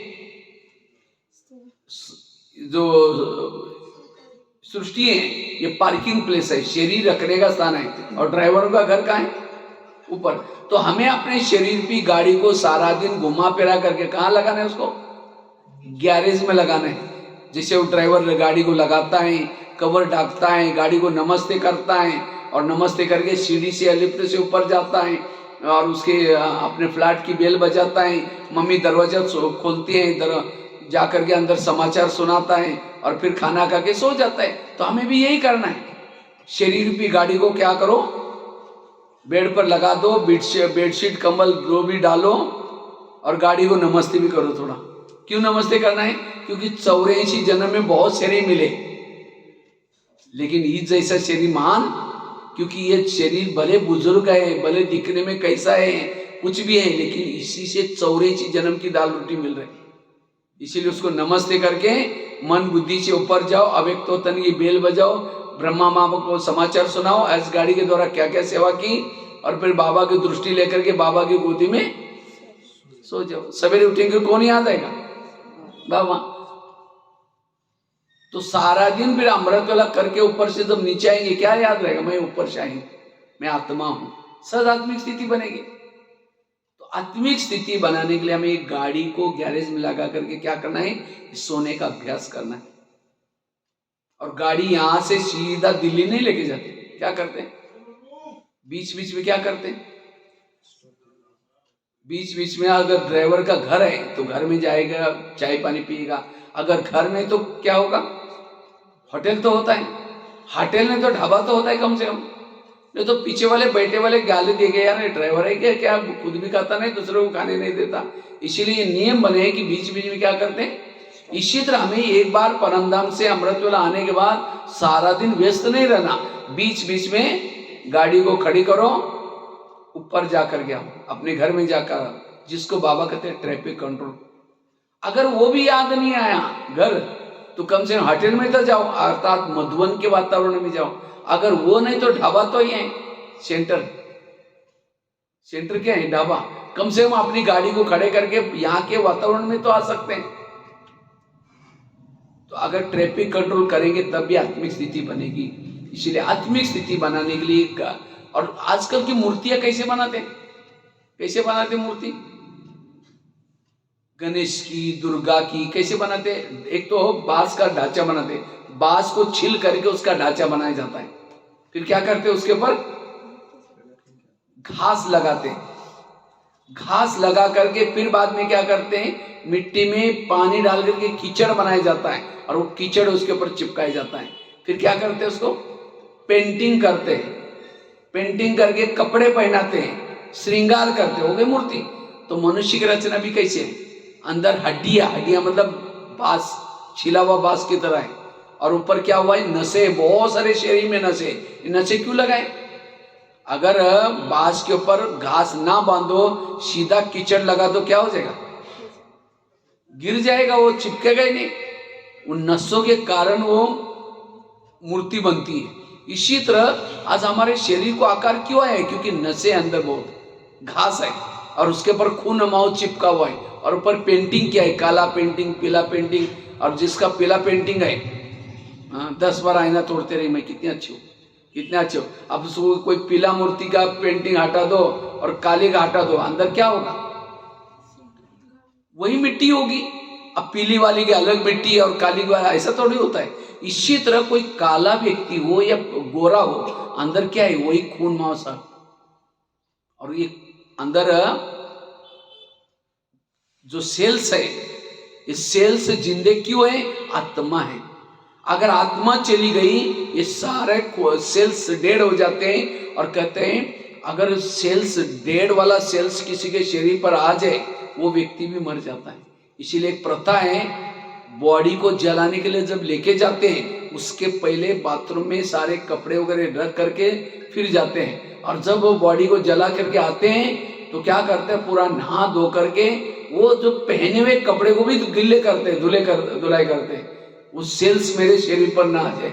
और ऐसे सेल को देख करके हम कितना प्रभावित हो जाते हैं, 10 बार आईने को तोड़ते रहते हैं। इसीलिए शरीर में महत्व की चीज क्या है? आत्मा। इसीलिए जिसके साथ मेरा प्यार है, जिसको हम किसी के घर में मिलने के लिए जाते हैं, तो उसके दीवार को देखते हैं या व्यक्ति को देखते हैं? व्यक्ति को देखते हैं ना। इसी तरह हम किसी को मिलने के लिए आ रहे, किसको मिल रहे? शरीर से नहीं, जहां मिलने के लिए वहीं देखो। तो भ्रुकुटी में जो चमक रहा है अजब सितारा, उसको मैं मिलने के लिए आया था, तो वहीं देख करके बात करो, तब विकारों की भावना नहीं आएगी। ये आत्मा का अभ्यास, और जितना ही आत्मा का अभ्यास करेंगे हमारी स्थिति मजबूत बन जाएगी। तो कितनी बातें हो गई? पहली बात बताई, मैं बार बार रिपीट कर रहा हूं, अगर अपने वर्तमान समय अनुसार क्या पुरुषार्थ करना है तो एक तो अमृत वेला के ऊपर ध्यान देना, अमृत वेला अच्छी करनी है। दूसरी बात बताई, क्लास के पहले आकर के सबको आधा घंटा योग करना। और तीसरा बताया, रोज की मुरली हमें ध्यान से सेंटर पर संगठन में सुनना। और दूसरी बात कौन सी बताई? विधि पूर्वक योग लगाना, मोबाइल का एग्जांपल दिया था। और तीसरी बात बताई, आत्माभिमानी बनना। उसके लिए गाड़ी को गैरेज में लगा के कैसे सोना, क्या क्या कई अभ्यास बताएं। और तीसरा पुरुषार्थ है, वर्तमान समय अनुसार अगर हमें स्वयं का परिवर्तन करना चाहते परिवर्तन करना, तो स्वयं की परिवर्तन का आधार है स्वराज्य अधिकारी स्थिति। हर एक चाहता है कि मेरा भविष्य का राजा का पद मिले। तो राजा कौन कौन बनने वाले? हाथ खड़ा करो। किसको किसको राजा बनना है? अच्छा, सबको बनना है। लेकिन राजा बनने का आधार क्या है? इंद्रियों पर शासन। जिसका इंद्रियों पर शासन है वो राजा। तो आप लोगों ने हाथ खड़ा किया था, तो हम राजा बनने वाले हैं। तो अगर हम मन को ऑर्डर किए, मन तुम आधा घंटा परमधाम में जाना, और मन कहीं मार्केट में लेके जाता है, तो राजा कैसे बनेंगे? हाँ, राजा कौन बनेगा? दासी कौन बनेगी? साहूकार कौन बनेगा? सिस्टम है। कोई ज्ञान में चलता है, धन से सेवा नहीं करता, ज्ञान भी दूसरों को नहीं सुनाता, इंद्रियों के भी अधीन है, वो क्या बनता है? दास दासी। दास दासी वो बनते जो उदास रहते हैं, और उदास वो होते हैं जो इंद्रियों के अधीन है। इंद्रियों के अधीन वालों को भले भगवान मिलाए, स्वर्ग में जा रहे, खुशी नहीं होगी। जो किसी का श्रृंगार नहीं करते वो श्रृंगार करने वाली बनेगी। सत्य की दास दासियां क्या करते हैं? दासी का, राजा का श्रृंगार बैठ करके करेंगे। क्यों श्रृंगार कर रहे वहां?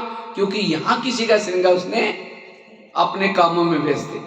बाबा कितनी रोज की मुरली में, बच्चे मंदिर में जाओ, वहां जाओ, स्मशान में जाओ, बच्चों को मेरा संदेश सुनाओ, लेकिन हम सुनते हैं और बाहर जाकर के अपने कामों में।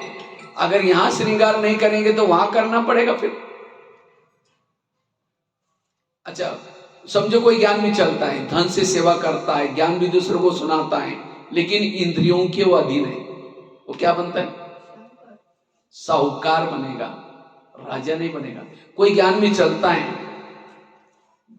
धन से सेवा नहीं करता, ज्ञान भी दूसरों को नहीं सुनाता, लेकिन इंद्रियों के ऊपर जीत प्राप्त किया, वो क्या बनेगा? वो क्या बनेगा? जिन्होंने इंद्रियों पर जीत प्राप्त किया लेकिन धन से सेवा नहीं करता, ज्ञान भी दूसरों को नहीं सुनाता, वो क्या बनता है? राजा तो बनेगा, लेकिन कंगाल राजा बनेगा। कंगाल शब्द नहीं होगा, मतलब उसके पास है राजा नाम का, लेकिन कुछ भी धन संपत्ति नहीं होगी, अपने अपने राजा है। और कोई ज्ञान में चलता है, धन से सेवा करता है, ज्ञान भी दूसरों को सुनाता है, इंद्रियों पर भी शासन है, वो है संपन्न राजा। तो चेक करो आपकी गाड़ी कौन से ट्रैक में है। अभी मुझे लगता है 18 जनवरी के आप लोगों ने अगर मुरली सुनी होगी इस साल की, बाबा ने कहा कि कई बच्चे कहते हैं बाबा हम भविष्य में क्या बनेंगे। दादियों को तो आपने चित्र दिया था क्या क्या बनने वाले हैं, तो हमारे लिए भी चित्र दो। बाबा ने फिर विचित्र आईना दिया था। कौन सा आईना? अगर आप अपना इंद्रियों पर शासन है तो आप राजा बनेंगे। तो इस अभी जो बताए उस अनुसार चेक करो मैं क्या बनने वाला हूं, और आप कितने दिन मिलने वाले उसका भरोसा नहीं है। आज तक के पुरुषार्थ अनुसार मैं क्या बनने वाला हूं। आज हमारे जीवन की जितनी भी प्रॉब्लम है, प्रॉब्लम कोई व्यक्ति नहीं है, प्रॉब्लम कोई परिस्थिति नहीं है। अगर मेरे जीवन के प्रॉब्लम है, ये प्रॉब्लम है मेरी इंद्रियां। इस ज्ञान मार्ग में अकेले ज्ञान में चलने से विजय नहीं बनेंगे। अगर विजय बनना चाहते हो, इंद्रियों का सहयोग लो। आज हर शास्त्रों में हर धर्म वाले हर एक चाहते कि मैं विकार पर जीत प्राप्त करूं, लेकिन विकार पर जीत प्राप्त क्यों नहीं कर पा रहे? क्यों नहीं कर पा रहे? क्योंकि उनका इंद्रियों पर शासन नहीं है। इसलिए इंद्रियों पर शासन करेंगे वही राजा बनेंगे। इसलिए बाबा कहते हैं स्वराज्य अधिकारी बनो, इंद्रियों पर शासन करो।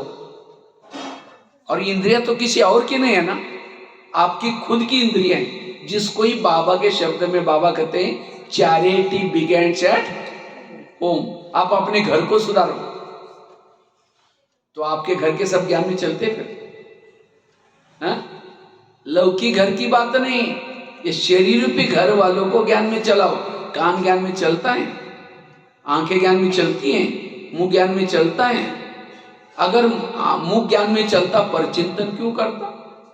आंखें ज्ञान में चलती तो जब योग में बैठेंगे बंद हो जाती है। और कोई मोबाइल में गलत चीजें देखते बंद नहीं होती, टक टक करके 12 बजे भी देखते रहते। ये है परिवर्तन। सो परिवर्तन मतलब करना, मतलब बैज पहन लिया, सफेद ड्रेस पहन लिया, ये तो ऊपर का परिवर्तन हो गया।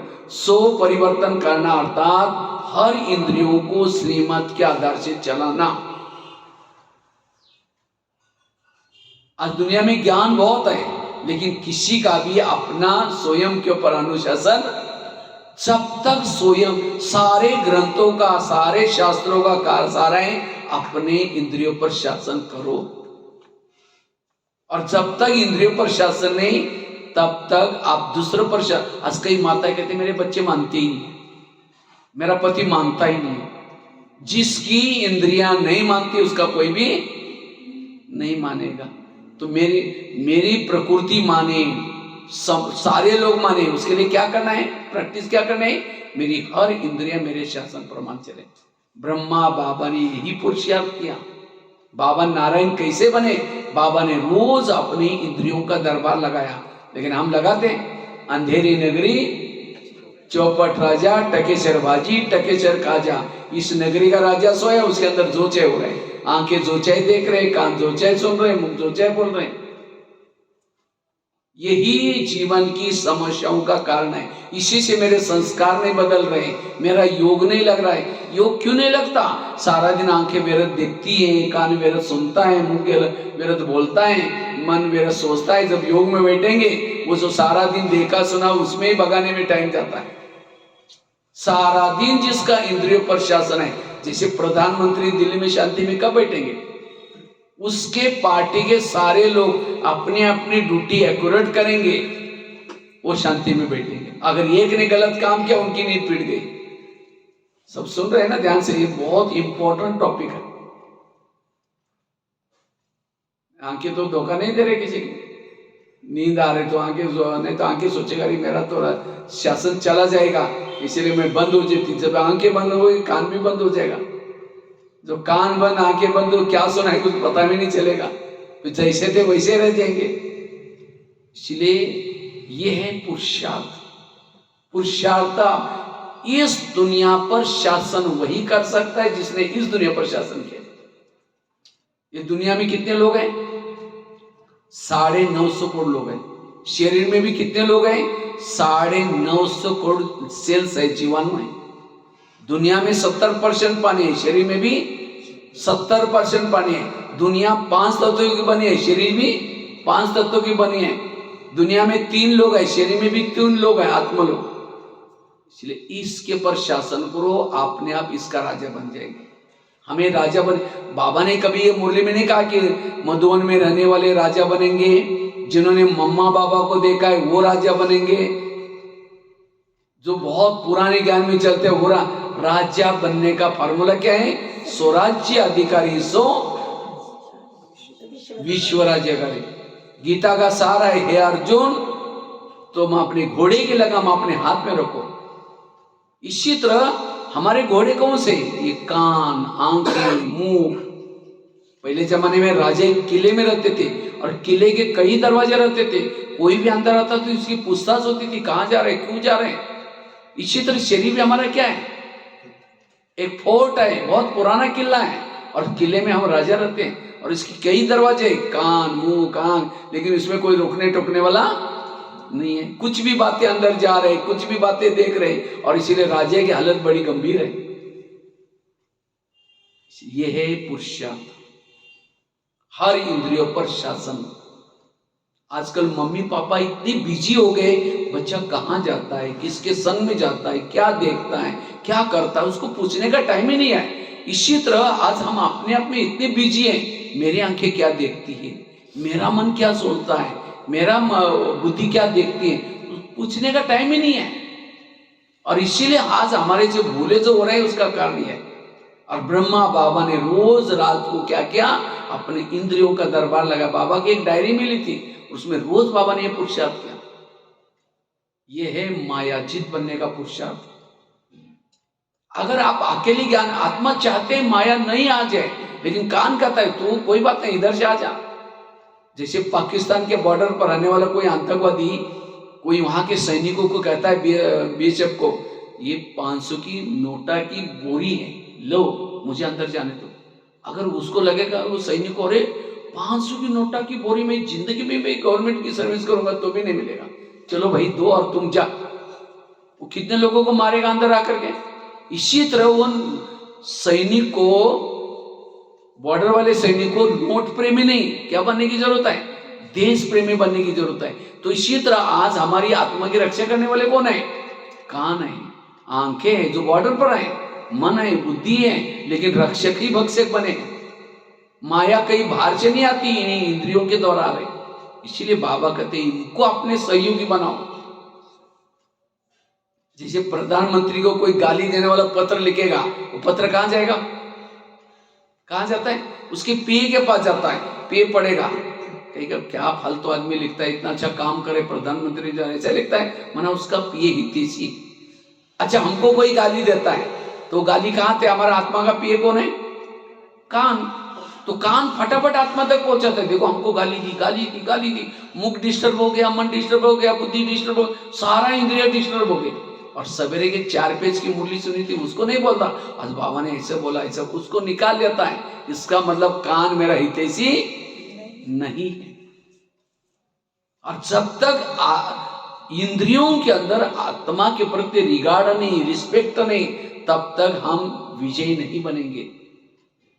आज करण बहुत होशियार था, करण असफल क्यों बना, क्योंकि करण के रथ ने उसको क्या दिया, धोखा दिया, वो फंस गया। इसी तरह हम ज्ञान योग में कितने भी होशियार हैं, लेकिन अगर मेरी इंद्रिय मुझे धोखा देते हैं, हम असफल बन जाएंगे। इसलिए स्वराज्य अधिकारी का पुरुषार्थ, और इसी से हम भविष्य के राजा बनने वाले, स्वराज्य अधिकारी, स्वराज्य बनने वाले। इसीलिए रोज हमें अपने इंद्रियों का क्या लगाना है, दरबार लगाना है। जैसे भारत में अंग्रेज घुसे थे, क्यों घुसे थे, क्यों घुसे थे, कहानी याद है ना, हिस्ट्री में पढ़ा है सभी ने, क्यों घुसे थे। भारत में नवाबों का शासन था, बंगाल का नवाब, बिहार का नवाब, सूरत का नवाब। अंग्रेज आए, नवाबों के साथ दोस्ती की और दिल्ली के ऊपर क्या किया, कब्जा कर दिया, और भारत क्या हो गया, गुलाम हो गया। इसी तरह ये शहरी भी हमारे एक इंडिया है, और इसकी राजधानी क्या है, यहाँ राजा रहता है, और इसमें कई नवाब है, कौन से, कान, मुंह, आंखें, अपना अपना शासन है। तो काम क्रोध अंग्रेज आते हैं और किसके साथ दोस्ती करते हैं, इन नवाबों के साथ दोस्ती करते हैं। कान के साथ दोस्ती की, मुख के साथ की, आंखों के साथ की, और फिर आत्मा के पर अटैक किया। और इसीलिए आज हमारा शरीर रूपी देश क्या है, गुलाम। अगर मैंने संगम युग में इस गुलामी से स्वतंत्र नहीं बनाया, कोई भी जन्म में राजा नहीं बनेगा। सत्य में तो जाएंगे, दास दासी बनना पड़ेगा। इसलिए इस देश को स्वतंत्र बनाओ, यही पुरुषार्थ है, हमें का और पुरुषार्थ नहीं। इस इंद्रियों को माया से, अधीनता से मुक्त। तो भारत को स्वतंत्र बनाने के लिए अंग्रेजों को भगाने की क्या किया, वही नीति यहां पे अपनाओ। कौन क्या किया, जालियनवाला बाग, यही तो है अमृतसर में जालियनवाला। क्यों, वहां क्या हुआ था, अंग्रेज के प्रति ये करने के लिए कुछ मीटिंग रखी थी सभी ने, भी कैसे इनको भगाना है, उसके लिए कुछ सभा चल रही थी। लेकिन अंग्रेज लोगों को पता चला, और उस बगीचे का एक ही दरवाजा था, ऐसा सुना है। और अंग्रेज लोगों ने आकर के क्या किया, वहां गोलियां झाड़ना शुरू कर दिया, और एक कुआं भी बीच में था। वो भड़दंग मच गई, काफी लोग कुएं में गिर गए। और उसके प्रति और ही अंग्रेजों के प्रति क्या हो गया, फिर जोश उत्पन्न हो गया। नमक का सत्याग्रह, दांडी यात्रा, मुझे लगता है तब से भारत में अखबार चालू गया। अखबार नहीं थे, अखबार किस लिए बनाए? ताकि कहाँ क्या हो रहा है लोगों को, जनता को पता चले। और उसके बाद वो उस समय पहले त्योहार भी नहीं मनाते थे ज्यादा, गणपति का त्योहार तब से चालू हुआ है। गणपति के बहाने पुणे में लोकमान्य तिलक ने चालू किया था, ताकि जनता पूजा के अर्चे से इकट्ठे हो जाए और स्वतंत्रता के बारे में चर्चा। वंदे मातरम नारा चालू किया था। वंदे मातरम अंग्रेज लोग बोलने नहीं देते थे। क्यों? वंदे मातरम मतलब उनको हिंदी नहीं आती थी, उनको लगता था कि हमको क्या बोल रहे, वंदे मातरम मतलब बांधो और मारो, इसीलिए बोलने नहीं देते थे। और तब जाकर के सभी ने नारे लगाए, ये क्या, तब जाकर के अंग्रेज लोग क्या क्या, जनता ने सबको भगा दिया। इसी तरह हमारी जनता कौन है ना, हमारी जनता कौन है? ये इंद्रिय हमारी जनता है। और जब तक ये जनता के अंदर विकारों के प्रति नफरत नहीं आएगी, तब तक विजय नहीं बनेंगे। आज आत्मा चाहता है माया गो व्या, कान कहता है और क्या हुआ। इसलिए बाबा कहते हैं रोज अपने इंद्रियों का क्या लगा दो, दरबार लगा दो। तो हम कैसे दरबार लगाए, कैसे मायाजीत बनने के लिए दरबार? रोज अमृत वेले के बाद क्या करो, अमृत वेले के बाद 5 मिनट अपनी इंद्रियों से बातें करो। अमृत वेला परम धाम से, क्योंकि बाबा हमें दोस्त के रूप में मिला। मैं वो दोस्त देखता, अरे मेरा दोस्त तो इतना अच्छा राजा था, मशहूर था, और इसको क्या हो गया? तब समझ गया कि इसको दुश्मन ने घेरा है। भाई कहता कोई बात नहीं, तुम मेरे पास आ जाओ, मैं तुमको ताकत देता हूँ दुश्मन के ऊपर जीत प्राप्त करने के लिए, और साथ में ट्रेनिंग देता हूँ, और साथ में तो हमें रोज अमृत वेला उस दोस्त के पास जाना है, किसी ने ताकत लेने के लिए, ट्रेनिंग लेने के लिए। और वो ले करके जब शरीर में प्रवेश करते हैं अमृत वेला, अमृत वेले के बाद फिर 5 मिनट के लिए अपनी इंद्रियों से बातें करो। कैसे? सबसे पहले बात करो कान से। हे मेरे कान, तुम मेरे इस राज्य की शान हो, अगर तुम ना होते मैं ईश्वरीय महाभक्त को कैसे सुनता। इसीलिए हे कान, तुम्हारा बहुत बहुत धन्यवाद। और मैंने तुमको कहाँ रखा है? बॉर्डर पर। कान का है हमारा बॉर्डर, लेकिन मैंने तो तुमको बॉर्डर पर रखा है। लेकिन आजकल तुम मुझे धोखा दे रहे हैं, मुझे पता नहीं था। आज मैं अपने दोस्त के पास गया था, उस दोस्त ने तुम्हारे लिए कुछ इशारे दिए हैं। इसलिए हे कान, तुम मेरे राज्य में रहते हो और मुझे धोखा देते हो। इसलिए आज तक जो हुआ कोई बात नहीं, लेकिन आज से तुम्हारी चतुराई नहीं चलेगी। आज रात को सोने से पहले मैं दरबार लगाने वाला हूं। अगर तुमने कुछ व्यर्थ बातें सुनी है, मैं तुमको सजा दूंगा। और ये भी नहीं समझना मुझे कुछ पता नहीं चलता। आजकल इस शरीर पे किले के चारों तरफ से मैंने सीसी कैमरे का प्रबंध किया। आजकल होता ना ऑफिस में ये वो सीसी कैमरा लगाते। अगर उस सीसी कैमरे के रिकॉर्ड में कुछ गलत सुना है तो मैं सजा दूंगा। आगे चलो, मुख के पास बात करो। हे मुख, तुम मेरे इस राज्य की शान हो, अगर तुम ना होते मैं ईश्वरीय महावाक्य दूसरों को सुना करके दुआएं कैसे लेता। लेकिन कभी कभी तुम परचिंतन करते हो, किसी का अपमान करते हो। मैंने अपमान करने के लिए रखा।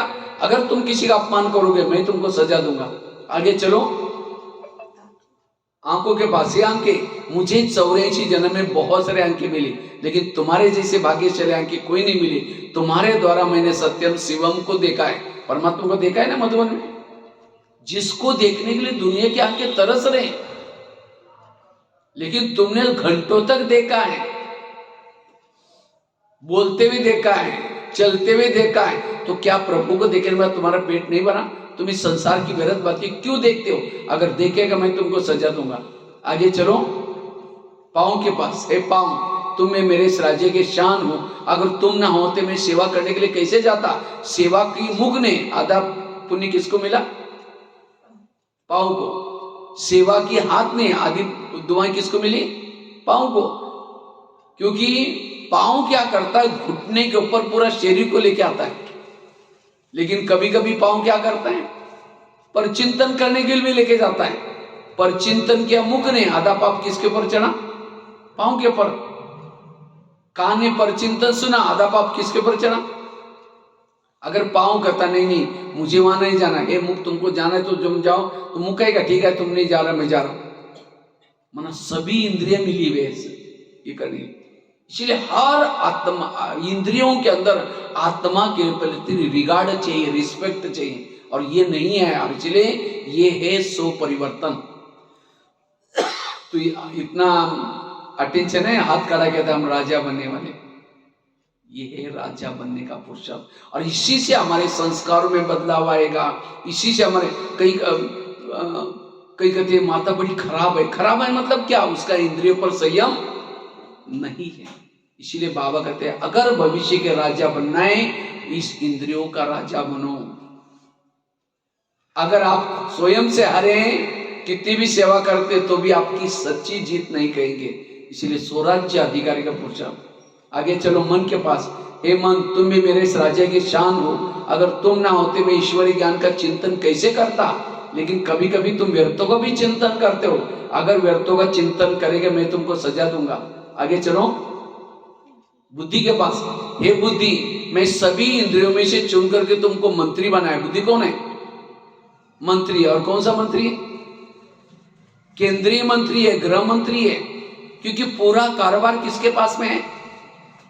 बुद्धि के पास। समझो मन में विचार आया मुझे फिल्म देखने के लिए जाना है, तो मन की फाइल कहां जाते हैं? बुद्धि के पास। और बुद्धि कहे हाँ ठीक है जाओ।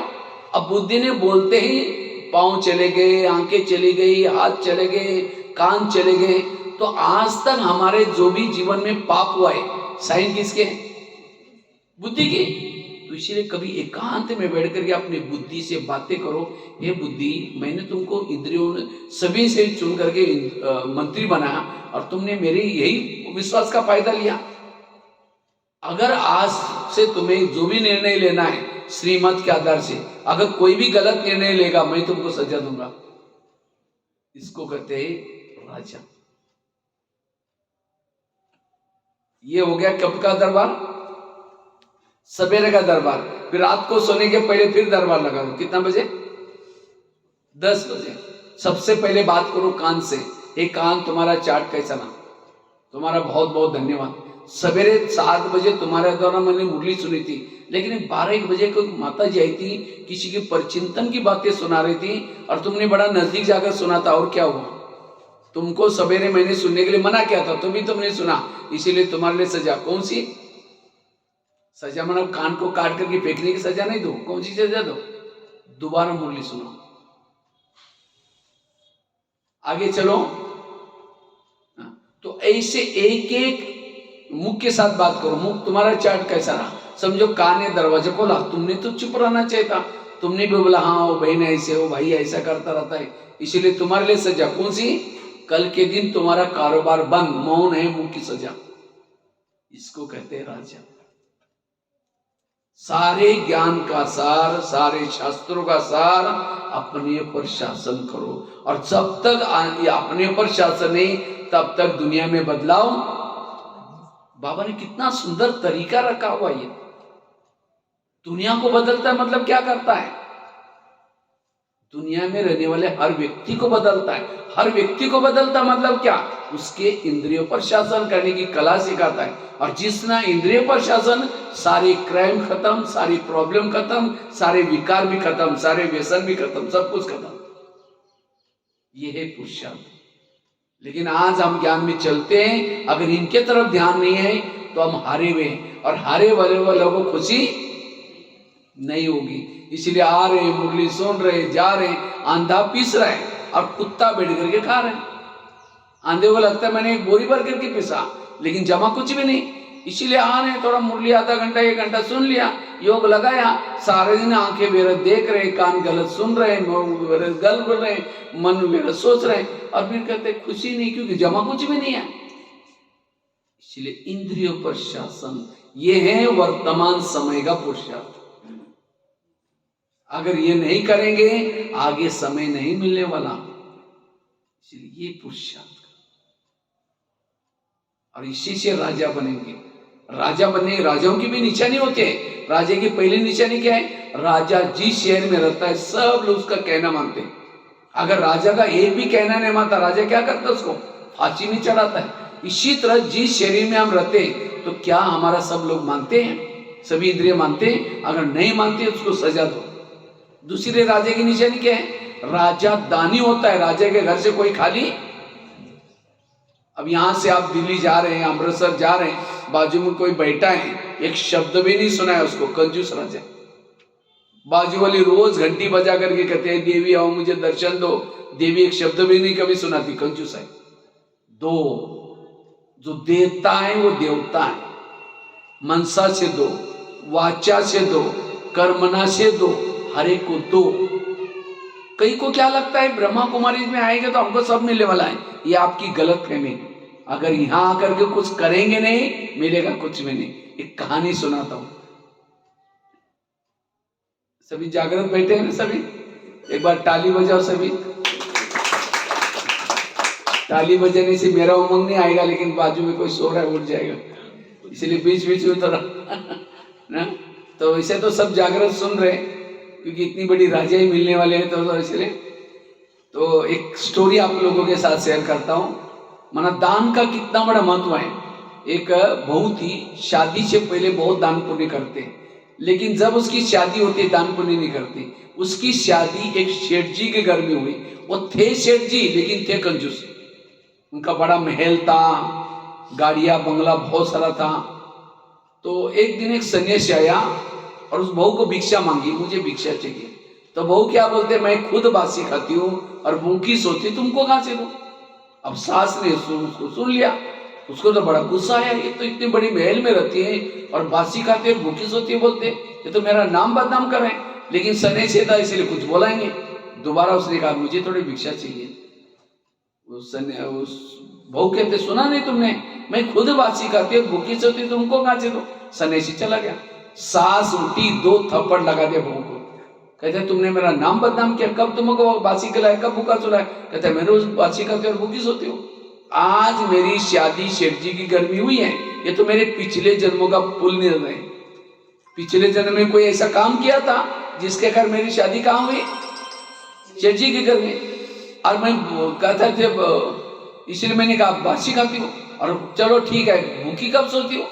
कहते अगले जन्म के लिए आप मुझे कुछ करने ही नहीं दे रहे, इसीलिए मैंने कहा भूखी सोती हूँ।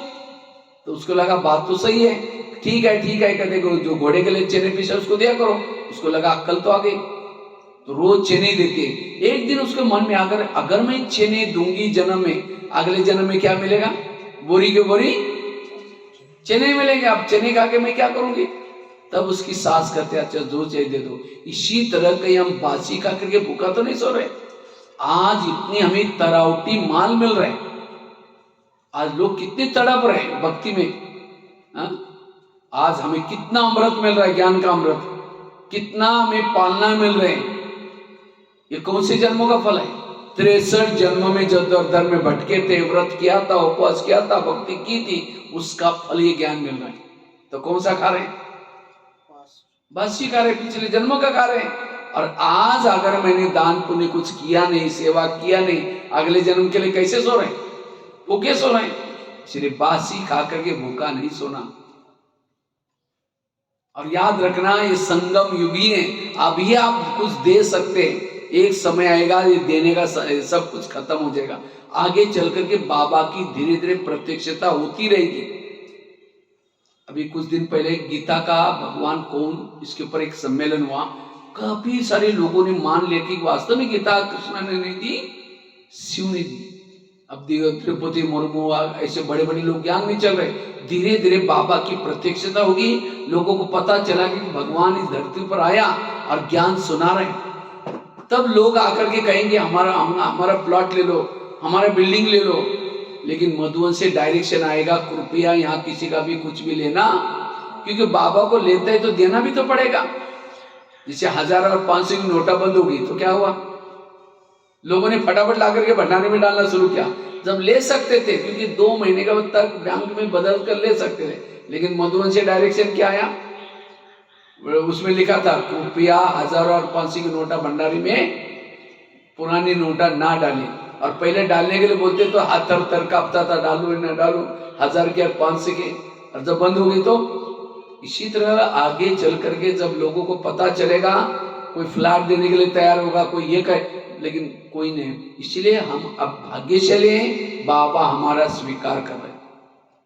इसलिए बाबा कहते बच्चे दान के संस्कार, मनसा से ज्ञान दान दो, वाचा से दो। इतना ही नहीं, सामने कोई पड़ोसी है, नहीं बात करते, कोई बात नहीं, नहीं मानता, कोई बात नहीं, इतना ही रोज कहो बाबा इस सामने वाली आत्मा का भी कल्याण करना, उनकी भी आंखें खोल देना, उनको भी अब सत्य मिलेगा। बस ये शब्द छोड़ने में क्या गया, एक दिन आएगा वो शब्दों का असर हो जाएगा, उसके बाद मानना शुरू करेगा। इसलिए मनसा से दो, वाचा से दो, देने के संस्कार चाहिए। और राजा के संस्कार क्या होते हैं? राजा शिकार करता है। राजा शिकार किसकी करता है? शेर की। ऐसा नहीं कि चूहा को मार करके, डंडी को बांध करके गांव में घुमा रहे हैं ढिंडोरा पिटो करके, मैंने चूहा मार के आया। लोग तो हंसेंगे, अरे इतना बड़ा राजा चूहा मारे, कौन सी बहादुरी का काम किया। इसीलिए राजा चूहे की शिकार नहीं करता, किसी की करता है? शेर की। तो आप लोगों ने हाथ खड़ा किया था कि हम राजा बनने वाले हैं, तो आप लोग शिकार करते हैं। और तरन तारण में तो यहाँ तो बहुत सारे शेर हैं, देखो आसपास यहाँ मंदिर, गुरुद्वारा भी है, कितने सारे शेर घूमते हैं। तो इसीलिए शिकार करने का शौक चाहिए। शिकार मतलब अज्ञानी आत्मा को ज्ञानी बनाना। कई कहते भाई जी हम बहुत सुनाते, लेकिन कोई सुनता ही नहीं है। नहीं सुनता इसका मतलब आपके पास जो ज्ञान के तीर है उसके अंदर धार नहीं है। धार मतलब योग नहीं है, इसीलिए सुनता भी। इसलिए योग से धार लगा दो। अच्छा कोई नहीं सुनता तो कम से कम उस शेर को पकड़ करके जाली में तो फंसाओ। ये सेंटर क्या है? शेरों को पकड़ने के लिए जाली बना कर रखी है।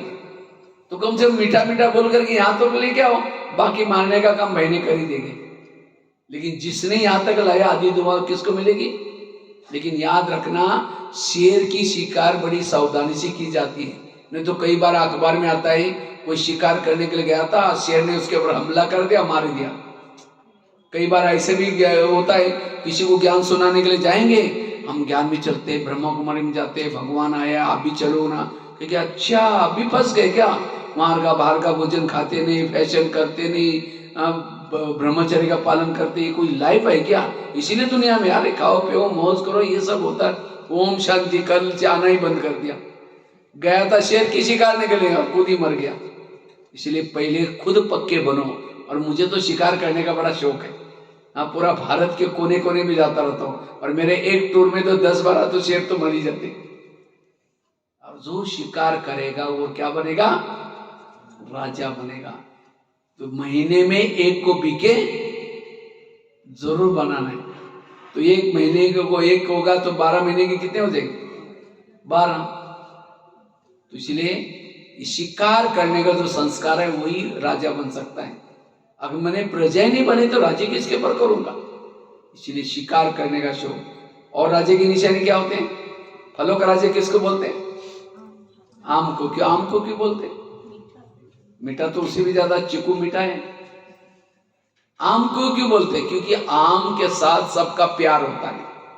नारियल का साथ, वैसे तो फलों का राज्य किसको बोलना चाहिए? नारियल को बोलना चाहिए। क्योंकि भगवान को प्रसन्न करना है तो किसको तोड़ते हैं? नारियल को। अगर उद्घाटन करना है तो किसको तोड़ते हैं? नारियल को। लेकिन नारियल को राजा नहीं बोला, राजा किसको बोला है? आम को। क्योंकि आम के साथ सबका प्यार है। निशानी क्या है? जब आम का सीजन आता है मुंह में लेके चूसते रहेंगे, डालते रहेंगे, निकालते रहेंगे, प्यार कर रहे उसे।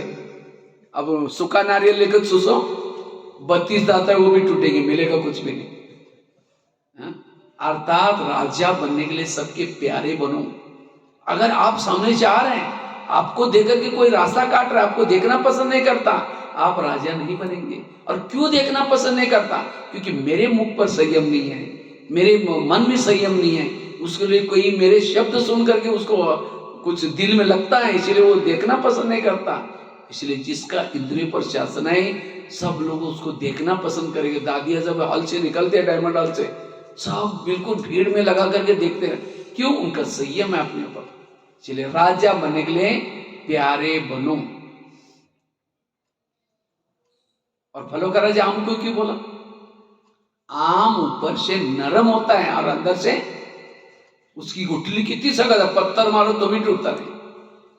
अर्थात राजा बनने के लिए अंदर से नियम संयम के लिए कड़क बनो और दूसरे के लिए नरम बनो। हम क्या करते हैं?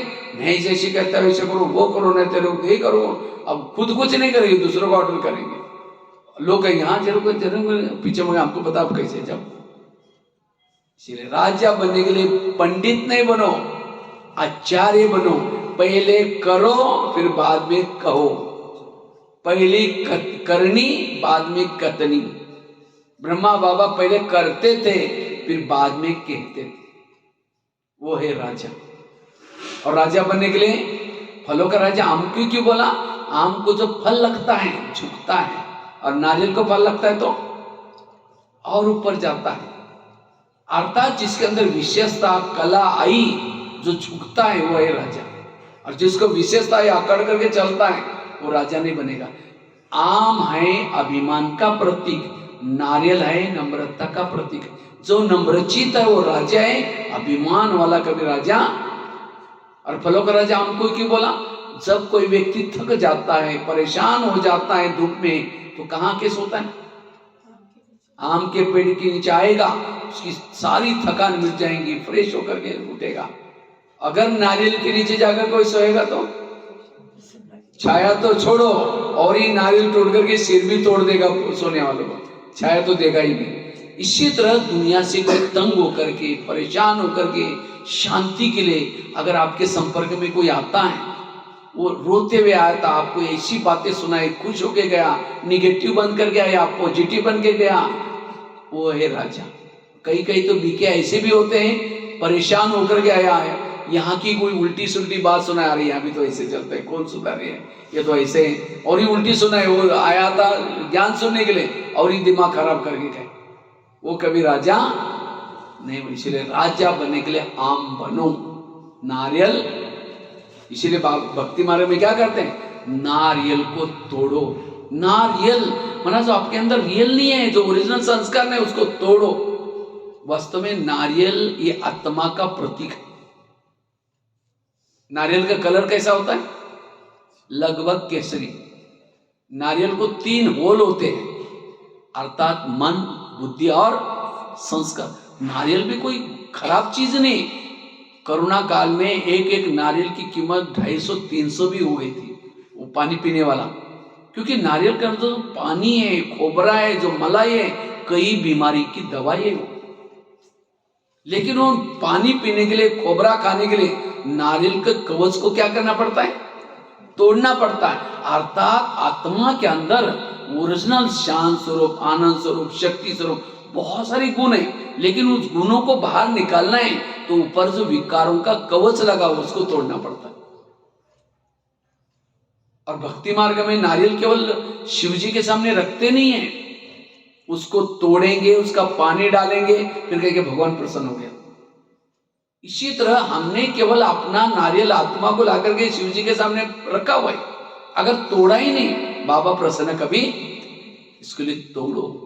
जब तोड़ेंगे, ओरिजिनल संस्कार को बाहर लाएंगे, तब बाबा प्रसन्न होगा।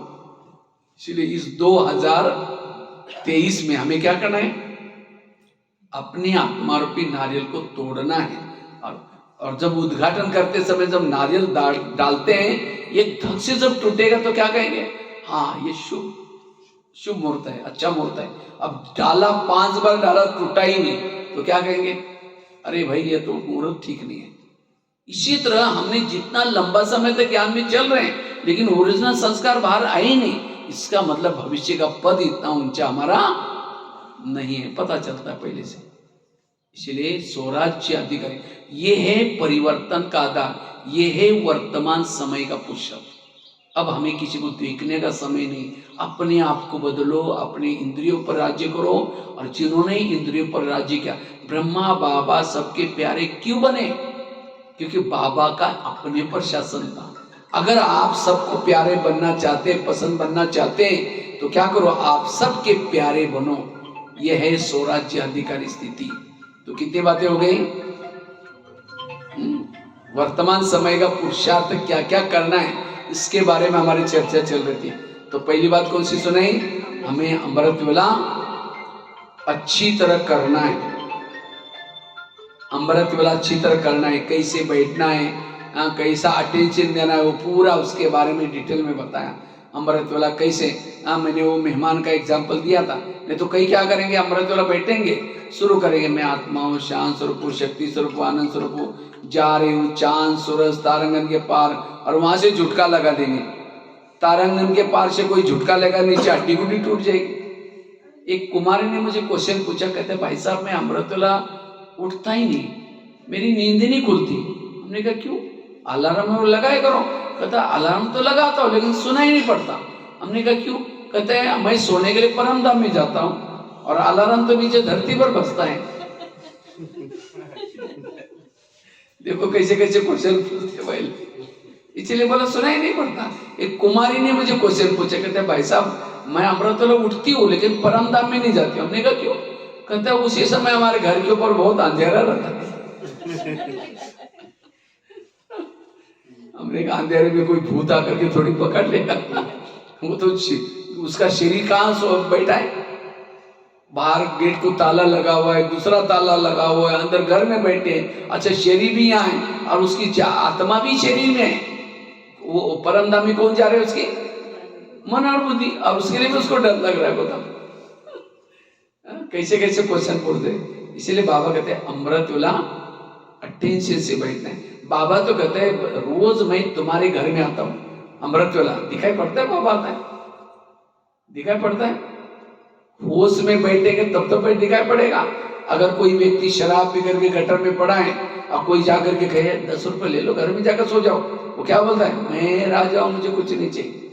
अब गिरा है गटर में लेकिन नशे के कारण क्या समझता है? मैं राजा हूं। इसी तरह अमृतवेला भी बाबा वरदाना का झोला लेके आता है, हर एक के पास आता है। कहते हैं बच्चे कुछ चाहिए, लेकिन हम ऐसे झूम रहते हैं, कुछ नहीं चाहिए मैं राजा हूं।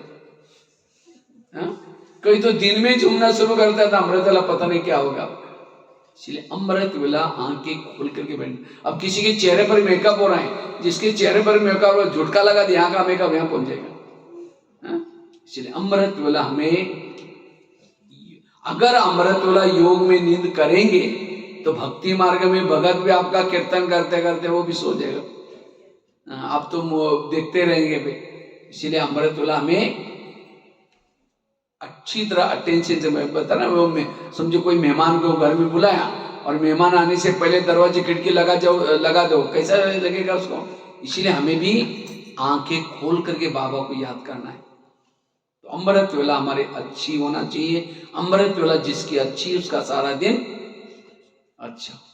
और अमृतवेला का फाउंडेशन है सोने की पहली की बेला। रोज कोई ना कोई सोमान लेकर के बैठो, कोई ना कोई संकल्प ले। हम क्या करते हैं, मैं खुद विजन बना करके बैठता हूं, कोई ना कोई विजन लेता हूं, अलग अलग दृश्य, और उस दृश्य में मस्त हो जाओ, पता ही नहीं चलेगा अमृतवेला 5 मिनट जैसे लगेगा। हम कोई विजन नहीं लेते, कोई दृश्य नहीं लेते, तब जाकर के नींद आएगी।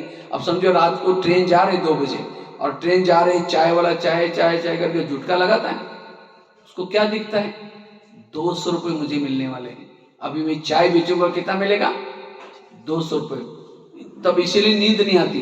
तो मैं अमृतवेला कर रहा हूं तो मुझे एक जन्म की राजाई मिलने वाली। उस राजाई को जब देखेंगे आपको नींद नहीं आएगी। हम क्या करते हैं, कुछ सामने लक्ष्य नहीं, बस एक झुटका लगे मैं आत्मा हूं, फिर 5 मिनट दे बाकी है, फिर एक झुटका लगा दे, फिर कितना बाकी है। तो इसीलिए फिर अमृतवेला ऐसा ही ढीला ढाला होता है। तो सारा पुरुषार्थ का आधार है अमृतवेला, और राजाई देने का भी आधार क्या है? अमृत। क्योंकि अमृतवेला योग करने से आत्मिक स्थिति रहती है, और जिसकी आत्मिक, जैसे घर में कोई बड़ा होता है तो छोटे आपस में लड़ते नहीं। आज हमारी इंद्रिय अपनी मनमानी क्यों करें? क्योंकि आत्मिक स्थिति नहीं है। इसलिए अमृतवेला और राजाई का कितना कनेक्शन है, उसकी भी एक स्टोरी आप लोगों के साथ शेयर करता हूं। एक सन्यासी था या एक राजा था, सारे संसार में मशहूर था, लेकिन अचानक उस सन्यासी को पता चला, तो जाकर के राजा इतना मशहूर है, वो देखता है उसके पास, जब देखता है राजा इतना मशहूर क्यों है हर एक। लेकिन उस समय सन्यासी को एक पता चला कि वो रोज सवेरे जल्दी उठता है, हर एक के पास जाता है, प्रजा के पास जाता है, मंत्री के पास जाता है, गुड मॉर्निंग, कैसे हो, क्या हो। तब समझ गया कि अच्छा ये मशहूर होने का ही कारण है, क्योंकि राजा अलर्ट रहने से प्रजा भी क्या होते हैं, वो भी अलर्ट रहते। कुछ समय के बाद उस सन्यासी को क्या पता चला, राजा कंगाल हो गया। तो उसको लगता है राजा कंगाल कैसे हो गया, तो जाकर के क्या करता है, दोबारा देखता है। जब दोबारा उसने देखा तो क्या देखा, पहले जब देखा तो उसने रोज सवेरे जल्दी उठता है, हरे के पास जाता है, लेकिन जब दोबारा गया तो देखा आराम से सोया राजा। और राजा सोने के कारण उसके राज्य में चोर घुसे थे, मंत्री उधर का माल उधर कर रहे थे। तब समझ गया कि अच्छा, राजा के कंगाल का कारण ये है। अब जगाए कैसे उसको, जल्दी उठने के लिए क्या करें। अगर जाकर के बोलता है कि आप सोते रहते ऐसा, वो सिर काट देता, तेरे को क्या, तेरा क्या लेना देना। तो सन्यासी की युक्ति अपनाता है, कहता राजन आपकी इस महल के पास एक हंस आता है, जिसकी नजर उस हंस के ऊपर पड़ेगी सारे संसार में मशहूर हो जाएगा। कहता हाँ मुझे भी मशहूर होना है। कहा कि फिर हंस को देखना पड़ेगा। कहता ठीक है, कल से मैं क्या करूंगा, हंस देखूंगा। कहता है लेकिन राजन वो जल्दी आता है, सवेरे सवेरे 3-4 बजे आता है। कहता ठीक है, मैं पहले उठता तो उठूंगा। तो राजा क्या करता, हंस को देखने के लिए उठना शुरू किया। जब उठना शुरू किया तो रोज की तरह चोर आए थे। तो चोरों ने देखा नहीं, राजा चक्कर लगा रहे हैं, चलो कहते कल आएंगे, आज छोड़ देते हैं। फिर राजा रोज चक्कर लगाता था। चोरों ने आना क्या किया, बंद किया। जब चोरों ने आना बंद किया, राजा अच्छा होने लगा। फिर कई सालों के बाद वही सन्यासी गया, कहते राजन आपने हंस को देखा। कहता हंस को तो नहीं देखा, लेकिन मेरी राजा ही बहुत अच्छी हो गई। तो सन्यासी ने कहा यही मैंने आपको युक्ति बताई थी। अगर आपको ऐसे कहते आप सोते रहते इसीलिए ऐसा होता है, तो आप मेरा गला काट देते।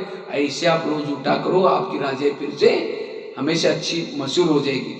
ये कहानी हमारी अपनी है, हम भी राजा थे। लक्ष्मी नारायण का राज्य अभी भी मशहूर था, क्योंकि वहां आत्मा राजा जागृत था। मैं आत्मा की स्मृति थी, लेकिन धीरे धीरे आत्मा राजा क्या हो गया, सो गया, मैं कौन है भूल गया। और इसके कारण इस महल में, शरीर में 5 चोर घुस गए। कौन से, काम क्रोध लोभ मोह विकार घुस गए, पूरा आत्मा को लूट लिया। तो फिर शिव बाबा देखता रही, ये तो इतना अच्छा सन्यासी आया। सन्यासी ने देखा, इसी तरह बाबा करके देखता है इतना अच्छा था, इसको क्या हुआ। तो बाबा करके क्या करता है, फिर हमें सवेरे कहता है तुम्हारे इस महल के पास, शरीर के आसपास एक फरिश्ता आता है, ब्रह्मा के तन में शिव बाबा आता है। कितना बजे आता है, सवेरे सवेरे 4 बजे आता है। उसको देखने के लिए उठो। अगर आप अमृत वाला उठेंगे, बाबा को देखेंगे, याद करेंगे, तो आत्मिक स्थिति बनेगी।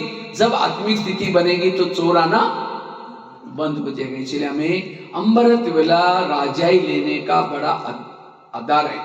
इसलिए हमें राजाई लेने, आत्मिक स्थिति बनाने, अमृत वेला का योग। और दूसरा क्या बताया, क्लास के पहले सबको आकर के आधा घंटा क्या करना है।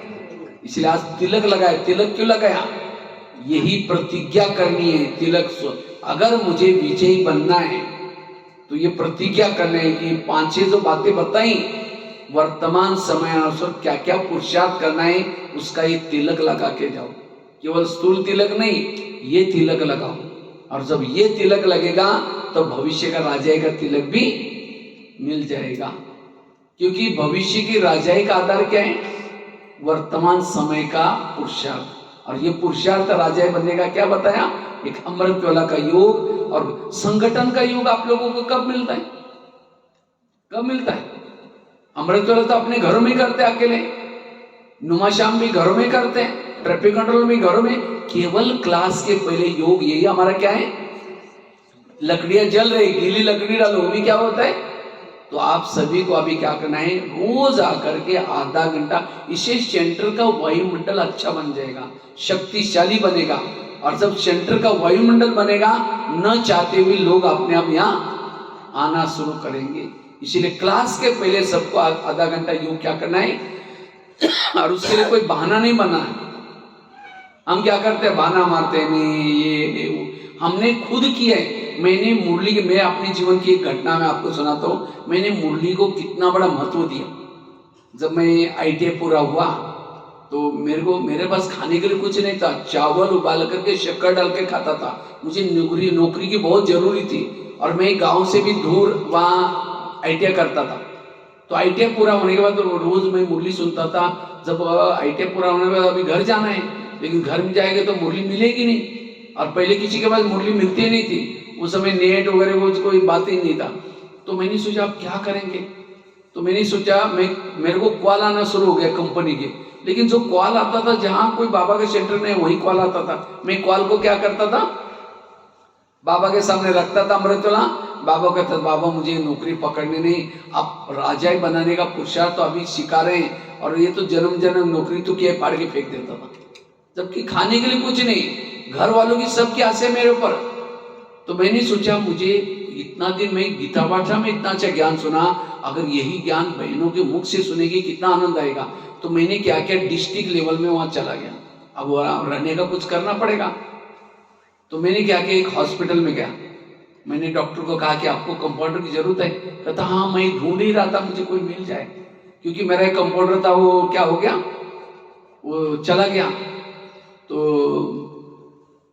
कहता है कि आपको 500 रुपये दूंगा, आप सवेरे 6 बजे आना, 7 बजे आना, शाम को 7 बजे जाना। मैंने कहा 6 बजे 7 बजे तो मैं मुरली होते, और उसके पीछे मैं एक कॉल को फाड़ के फेंक रहा हूँ। मैंने कहा सर मुझे इतना नहीं चाहिए, 500 रुपये नहीं चाहिए, मुझे 100 रुपये चाहिए बस। मैं 9 बजे आऊंगा और रात को 9-10 बजे भी आऊंगा तो भी चलेगा। तो कहता नहीं मुझे 7 बजे चाहिए। मैं बोला 7 बजे मैं नहीं आ सकता हूँ। कहता ठीक है, आप 100 रुपये चाहिए ना, आप कभी भी आओ कभी भी जाओ। मैं बोला कभी भी नहीं आऊंगा, मैं बराबर 9 बजे आऊंगा। रात को भले 9 बजे जाओ 10 बजे जाओ तो भी चलेगा, क्योंकि 7 से 8 मेरा बड़ा महत्व का समय होता है। कहता ठीक है। तो मैं जरूर जाना शुरू किया, जाता था, मुरली सुनता था, योग करता था, उसके बाद नाश्ता करके हॉस्पिटल में 9 बजे जाता था। और मेरे को कैशियर का काम मिला था एक्सरे हॉस्पिटल में। तो मैं जाता था, डॉक्टर की एक परमिशन लेकर के मैंने एक चित्र सामने लगाया, 3 लोग का चित्र। तो जब मैं अंदर स्टूल में बैठता था सोचता था कि सृष्टि के गोले पर बैठा हूँ, मेरी हाइट 3 लोग होता का, सिर मेरा परंदा में, बाबा को देख रहा हूँ। फिर जब कोई पेशेंट मुश्किल से 15 या 20 आते थे उस समय, वो एक्सरे वाला निकालने का उसका कोई ज्यादा ये नहीं होता है, पैसा लेना है और उसके बाद उनको अंदर भेजना है, जब बोलेंगे तो अंदर भेजना है। तो मैं जब भी कोई पेशेंट आता था मैं बोलता बाबा 2 मिनट रुको, देखो नीचे कोई पुकार रहा है मुझे, ऐसा करके देखता था। उसका पैसा लिया, नाम लिख दिया, वो कहता गिनो तो। मैं बोला आपने ठीक दिया ना, ठीक होगा, ऐसे करके ले लिया। फिर बाबा से कनेक्ट हो गया। तो 2-3 साल तक मैंने जैसे कि हॉस्पिटल नहीं था, सृष्टि के ऊपर गोले पर बैठ करके तपस्या कर रहा हूँ। तो डॉक्टर मेरे को एक दिन कहता है आप बहुत ध्यान में रहते हैं, आप कोई आश्रम में जाते? मैंने कहा मैं ब्रह्मा कुमारी में जाता हूँ। कहते आपके जैसे और लोग मिलेंगे? मैंने कहा देखता हूँ। एक कुमार प्रीता, उसको भी वहाँ सर्विस लगी। कुछ समय के बाद कहता है मेरे पास 2 मंजिल का एक मकान है, अगर आपके आश्रम को चाहिए तो देख लो, पूछ लो। तो मेरी बहनों को पूछा, हाँ बोले वहाँ सेंटर नहीं है, सेंटर वहाँ सेंटर खोल गया। देखो मैंने 100 रुपये लिया और बाबा ने कितना वसूल कर दिया। और अभी भी वो हॉस्पिटल ब्रह्मा कुमारी को दिया है, क्योंकि उसको कोई बच्चे नहीं थे, एक लड़की थी उसकी शादी होकर चली गई। तो देखा ये आश्रम इतना अच्छा है, और जो कुमार लगाया था सर्विस वो वही सर्विस करता है अभी। ये है एक मुरली सुनने के लिए। देखो मैंने 100 रुपये लिया, उसके 500 रुपये नहीं लिया। और क्या करता था, मैं चावल उबाल करके शक्कर डाल करके खाता था।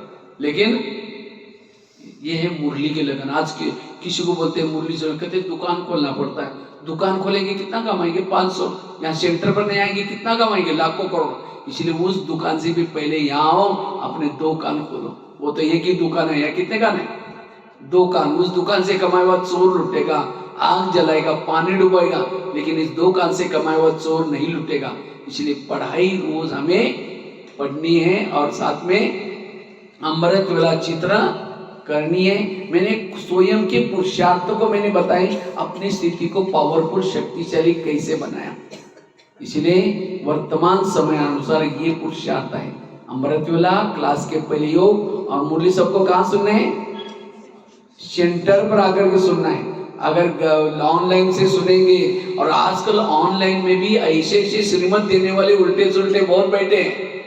कई आज हमारे भाई बहन चले गए, ऑनलाइन में भी कोई रियली ये नहीं होता, ऑनलाइन से सुनने वालों की हाजिरी में नहीं लगती। किसी की मजबूरी है, मजबूरी की बात अलग है, भले वो भी सुनो। एज ट्यूशन, बच्चे स्कूल में जाते हैं और सवेरे शाम क्या लगाते हैं? ट्यूशन। और वो भी ट्यूशन कौन सा? जो सब्जेक्ट आपका अच्छा है उसी की बातें सुनो। कोई भी सामने आया वो सुनते नहीं रहो। और दूसरा पुरुषार्थ क्या बताया? विधि पूर्वक योग। और तीसरा क्या बताया? आत्म अभिमानी स्थिति का पुरुषार्थ। गाड़ी को गैरेज में लगाना, कैसे सोना, कई एग्जाम्पल दिया। साथ में चौथा कौन सा बताया? स्वराज्य अधिकारी बनने का पुरुषार्थ। तो कैसे दरबार लगाना है, कैसे इंद्रियों से बातें करना है। मुझे लगता है ये क्लास शायद आप लोगों ने पहली बार ही सुना होगा। इतनी गहरा टॉपिक, कैसे हमें स्वयं के परिवर्तन करने के लिए और दौड़ने की जरूरत नहीं, अपने हर इंद्रियों को क्या करना है, उसके ऊपर शासन करना है। और इसीलिए आज कोई धर्म में कई भक्ति लोग करते हैं, लेकिन तो भी विकारों के आते हैं, उनका स्वभाव संसार पसंद नहीं। क्यों? उनका इंद्रियों पर शासन नहीं। ये पुरुषार्थ भी करना है। ठीक है। ओम शांति।